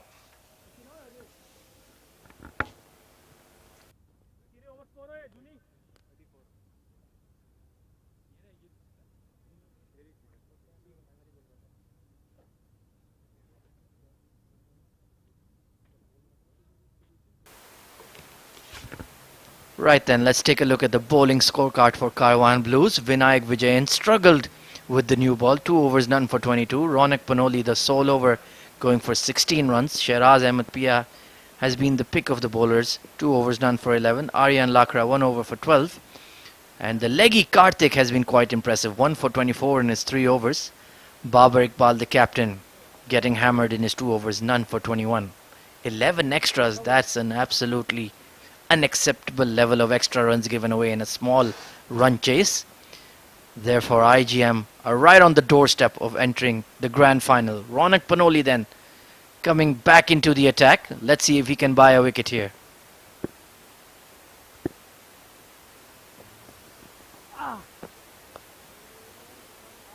Nicely cut away by Basil into the gap for a single. So the pressure seems to be off. Karwan Blues look a defeated unit. The body language is not great. But you need to keep striving. You never know what can happen. Yeah, indeed. Well, the chips are down. That is the most crucial time for the team. When you have a chips down, the players' body languages is dull. They don't want to compete. They feel themselves out of the contest. So that is where somebody chips in and plays a huge role. That made the impact. That's where you build the champions. Down the track, didn't time it well. That will bring one only. And that is where the wicket-keeper's role is very important. He's been absolutely mute. He should be bucking them up, telling them to stay on the ball, stay sharp, look focused. Try to stop that 2 from becoming a 1 and that 1 becoming a 0. He needs to be a lot more vocal out there. Dragged towards long on by Dawood. He's on the verge of a 50 as well. 43 of 34. Yeah, look at the score on the board. It's 111 for 1. Nelson on board. Yeah, very well said there, Brahma. That keeper has a big role to play in. Down the track, inside out, and that will be a 4 runs. Well, Basil realized that they're on the Nelson, so he's dealt with that immediately. Lovely shot there. Getting down to the pitch of the ball and just lofting it over extra cover. Flighted delivery there from Ronak. And once it got over that extra cover fielder, it was definitely going all the way for 4. Top shot from Basil. Well, there was nothing wrong with the delivery. It just the Superman from the Kerala did a wonderful job to tackle that.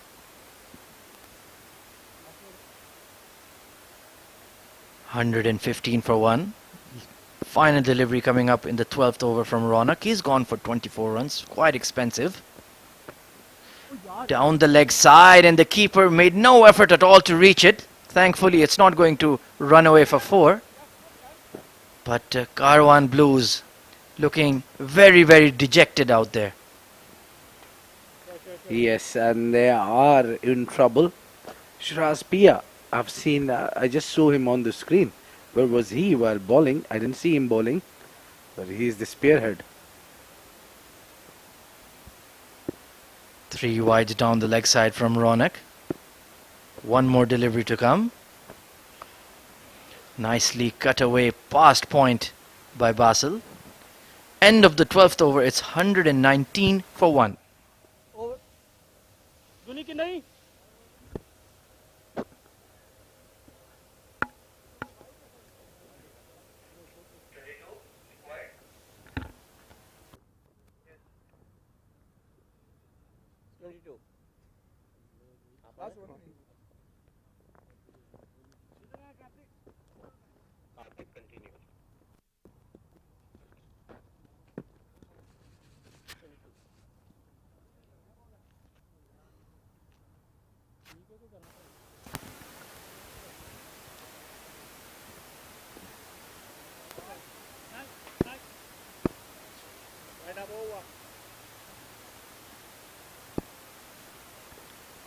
Mayappan to continue from the pavilion end.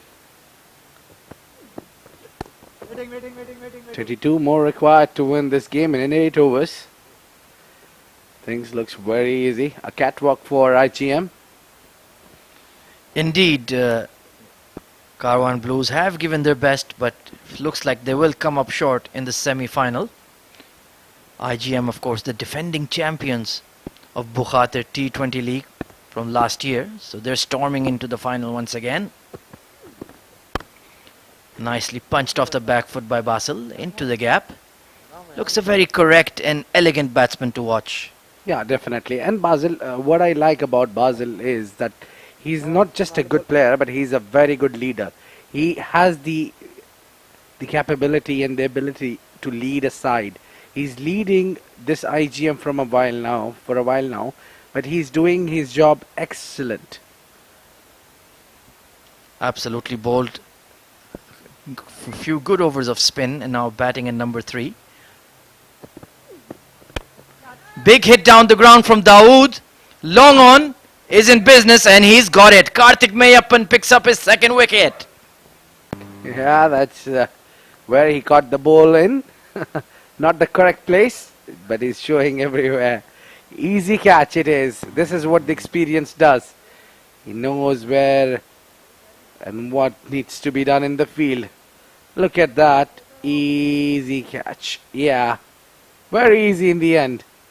End of doubt. Was on the verge of a 50. Tried to get it with a big shot, but unfortunately caught at long on by Mohammad Usman. But a handy knock there from Dawood Ijaz. 43 of 35, a 6 and 5 fours. Decent strike rate of 122. So Kartik Mayappan getting just reward for toiling hard in difficult conditions. Yeah, Tokyo Riyasat is come in and he's been promoted at number 4. Well, Abid, what can you tell us about Tokir's batting? Well, Tokir, he's a very good batsman. He can hit hard, likes to play big shots, and maybe that is the reason he's come in to bat little earlier to finish the game quickly. Yes, as the numbers show, he already has a 50 to his name in the Bukhatir T20 League. 120 for 2 after 12 and a half overs. Kartik Mayappan picking up the 2 wickets.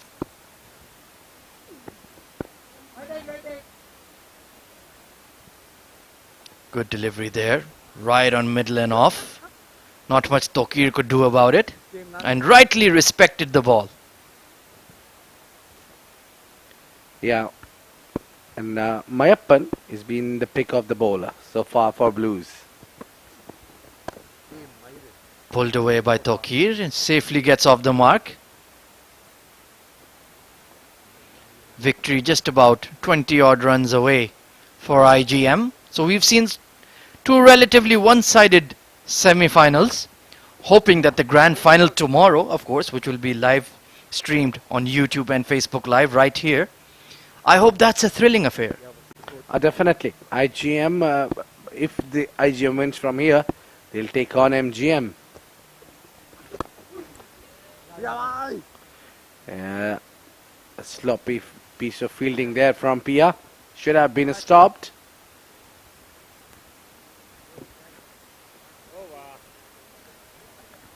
End of the 13th over then. IGM 122 for 2.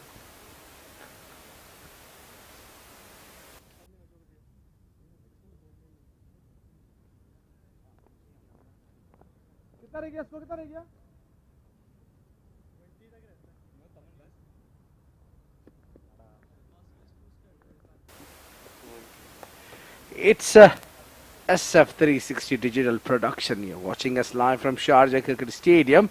You're watching 27th Bukhatir Premier League T20 League 2021. And it is second semi-final between Karwan Blues and Team InterGlobe Marine. Whereas right now, InterGlobe Marine is right on the top of the tables.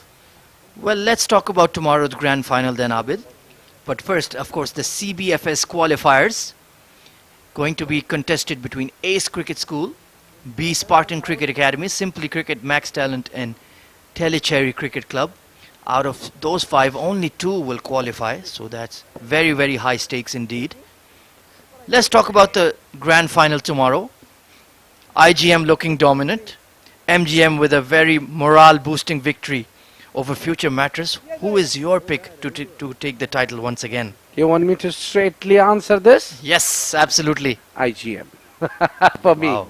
Okay, so you're going with last year's champions, led by that man Basil Hamid, who's on strike. Babar Iqbal to continue. Captain to captain. Quick single taken. And Ronak working hard in the field, though. His commitment has never wavered. Well, the reason I picked up IGM is there is a reason that firstly that Team MGM is in a new rebuilding phase. They have left the big names. They are trying to give chances to the youngsters, deserving ones. A big initiative by their owner. Mr. Ghulam Mustafa is doing wonderful job with that, and they have a new captain. Ansar Khan is a new captain who doesn't have much experience in terms of the captaincy, whereas he's against the team of IGM. They have already a champions, and then they have a skilled captain. That's a strong point there. Oh, that is surely too close. And he's been given Basil playing across the line. The curse of the commentator has struck as one captain gets the other. Well, Basil was wondering what happened there. He was trapped right in front. Too lazy. I think lazy elegance there. And yes, I think it is gonna. A good decision. And look at the excitement of the captain of Karwan Blues. Babar Iqbal is overjoyed. End of the skipper. Walking back to the pavilion, Basil Hamid scoring 11 of 10.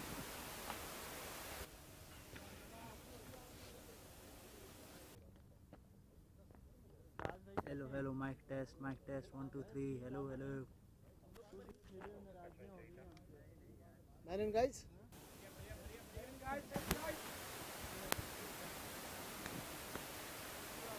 Right then, Charit Disanayaka coming in to bat for IGM. Look at that strike rate, 250, although he only has 5 runs to his name in the tournament so far.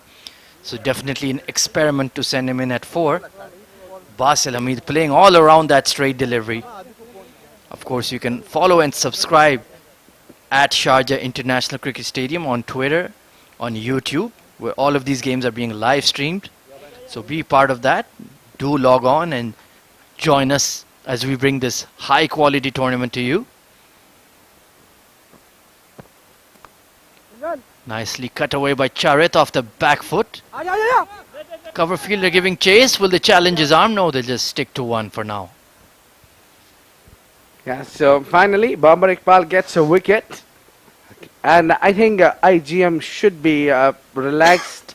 And it is also in terms of better for them that their middle order is getting tested or a practice as well.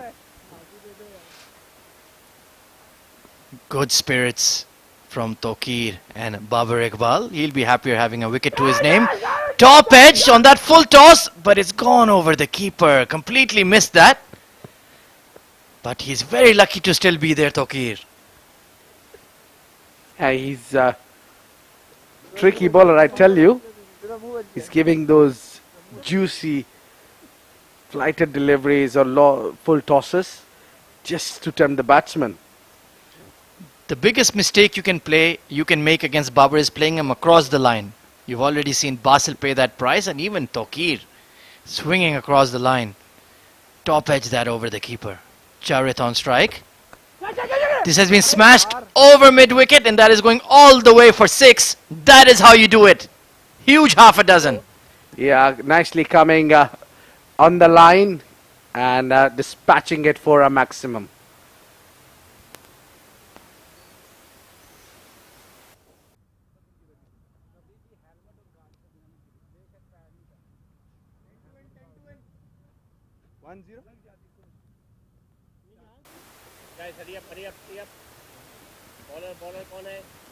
Alright, that's a Vision Cricket Centre, which is having 4 trough grounds, 5 practice wickets with floodlights. Yet Sharjah Najwa, the contact number is there on your screen. Call them up, get ready, or you have young kids at your home who wants to play cricket, take them to the facilities and test their skills. By my count, that's about 10 to 12 cricket grounds in Sharjah alone. Proper high quality grounds, grass outfields and turf wickets. That's absolutely outstanding, Abid. True. I remember we used to play once a week on Friday, a game that two or couple.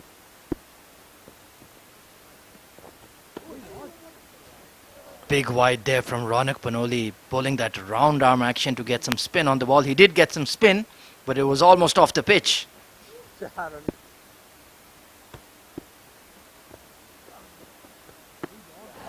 Flighted once again, and the umpire signals a wide.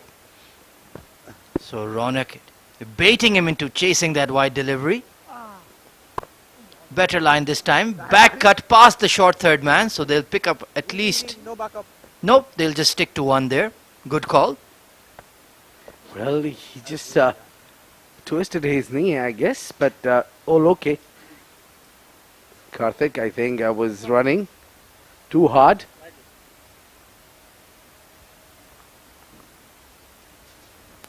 Eight runs required for IGM to seal their spot in the grand final of the 27th Bukhatir T20 Premier League. On the verge of victory. Hard cut by Charit into the gap. Faraz does really well on that cover sweeper boundary position. Only a single. So one big hit will seal the deal.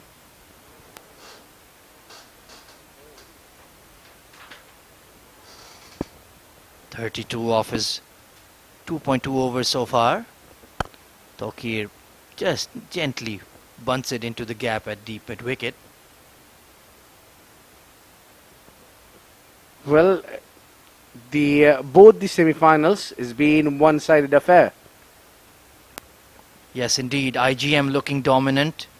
MGM looking a very solid unit as well. Oh, good flatter delivery there from Ronak. Charit tried to cut that hard but missed it completely. Tries to play a hard shot there. It was the swing of the bat was quick. Powered down the ground by Charit, and that is it. That is victory for InterGlobe Marine in the second semi-final of the 27th Bukhatir T20 League.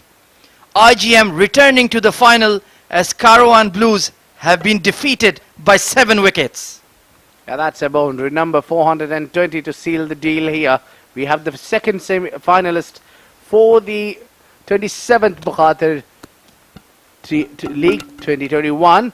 It's Team IGM will take on MGM, who's waiting ahead in the finals.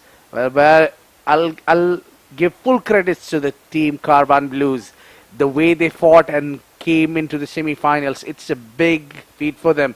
They doesn't have many experienced players in their side. They have a youngsters who are making their name for themselves, and still playing a semi-final of such a big league is a remarkable job. It is InterGlobe Marine's batting card. Dawood Ijaz 43 from 35, Sandeep Singh 54 from 33. Basil Hamid, the skipper, got trapped in front by the skipper of Karwan Blues. 11 of 10. Tokyo Riyasat 5 from 6 unbeaten. Sharjah 12 by 5 deliveries. 16 coming as an extras. Now that's some concern for team Karwan Blues. Absolutely winning it with 5 overs to spare. And let's take a look at the bowling card for Karwan Blues. Vinayak Vijayan was quite erratic. 2 overs, none for 22. Ronak Panoli, none for 37. Sheraz Ahmed Pia, the experienced left-arm seamer, was decent. 2 overs, none for 11. Aryan Lakra, his sole over went for 12 runs. Kartik Mayappan, though, was the pick of the bowlers for Karwan. Excellent leg spin bowling. 2 for 27 in his 4 overs. And the skipper Babar Iqbal, 1 wicket for 31. Well, let's have a look at the summary. How things summed up in this contest. Karwan Blues choose to bat first, and Mohammad Usman top scorer 57, Ponia Mera 33, Aryan Lakra 23, and whereas Junaid Siddiqui picked up a couple of wickets, giving 24 runs in his 4 over. Matiullah Khan 2 wickets, 23 in his 4 overs. Sharjah 1 wicket, 16 in his 2 overs. And in reply, InterGlobe Marine chased it down with 5 overs to spare. Sandeep Singh Sandy with a 50 and Dawood Ijaz with 40 odd as well, as they got a comfortable victory. InterGlobe Marine winning by 7 wickets.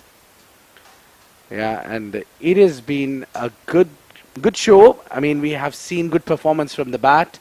We have seen a good bowling contest as well. So the wicket was providing enough for the batsmen. It's a batting paradise. And even tomorrow we have a big game coming in, which is MGM taking on IGM, the big mega final of 27 T20 Bukhatir League 2021. Absolutely, we've seen 2 entertaining games here at the Sharjah Cricket Stadium. And right now, as we prepare for the post-match ceremony, let's talk about that grand final then, Abid. You've already selected IGM as the hot favorite to win it.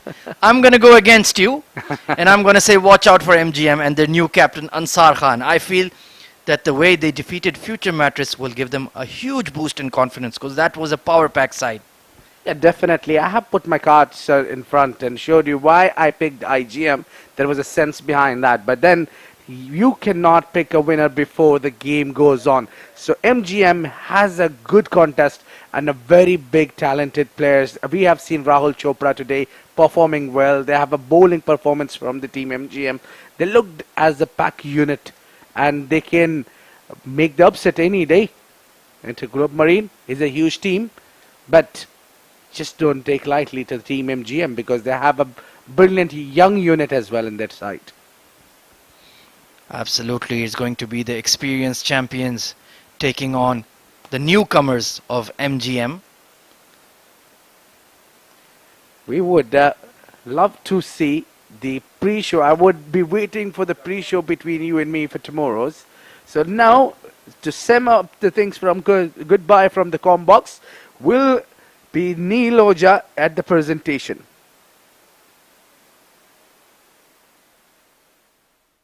Alright, ladies and gentlemen, it's time for the presentation late in the night, but the party has just begun for IMG. Now, InterGlobe Marine, these guys were chasing 141 odd, and when you have an opener in the face of Sandeep Singh, it's never too difficult. The man of the match for today's game is Sandeep Singh, scoring a brilliant half century, ensuring the team never stumbled. Sandeep Singh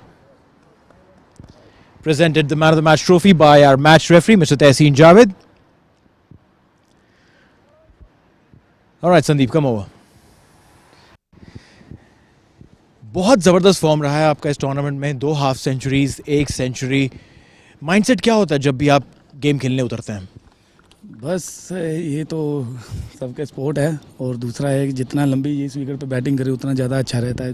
पहले set होने के लिए time लेके उसके बाद में run तो आराम से बन रहे हैं।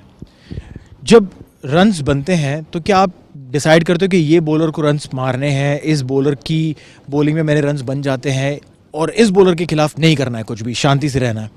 नहीं, अगर कोई बॉलर अच्छी बॉलिंग कर रहा है तो उसको रिस्पेक्ट तो देनी पड़ती है, लेकिन क्या है जैसे ही मिलती है बॉल तो उसको तो गलत बॉल तो छोड़नी तो नहीं है ना। तो आज किसको रिस्पेक्ट कर रहे थे आप? तो आज तो वैसे भी अच्छी फॉर्म लगी हुई थी स्टार्टिंग से ही, तो उनके बॉलर ने तो स्टार्टिंग से वाइडे हैं तो उन्होंने एक लाइन पे बॉलिंग तो डाली नहीं, तो उसी से फिर माइंड सेट भी हो गया और दूसरा था बैट भी सेट हो गया।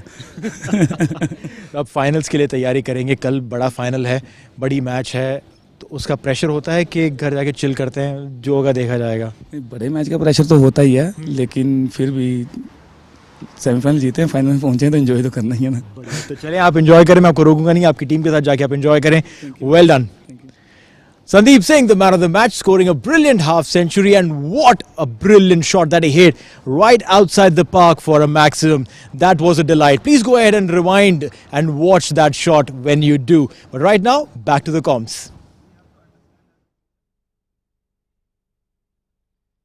Right then, let's just take a look at the highlights of that innings from Sandeep and of course Dawood Ijaz. It was a mediocre target of 141, but they counter-attacked in style, pulling the ball off a length, and some excellent running between the wickets as well. The communication between the two was top-notch. Kartik Mayappan though was hammered. Look at that big six by Sandeep Singh Sandhi right out of the park of the Sharjah Cricket Stadium, and did not forgive the opposing captain as well. Babar Iqbal was hammered. Poor delivery there. That Dawood Ijaz rocked back and smacked for 4. Ronak as well. Elegant shot there from Basil Hamid, lofting it over extra cover there. And Babar Iqbal eventually was the man who got smashed for a big 6 by Charit as well. He looked a good batsman, and that was the winning hit for IGM to reach the final. Straight down the ground all the way for 4 as they completed the run chase with 5 overs to spare.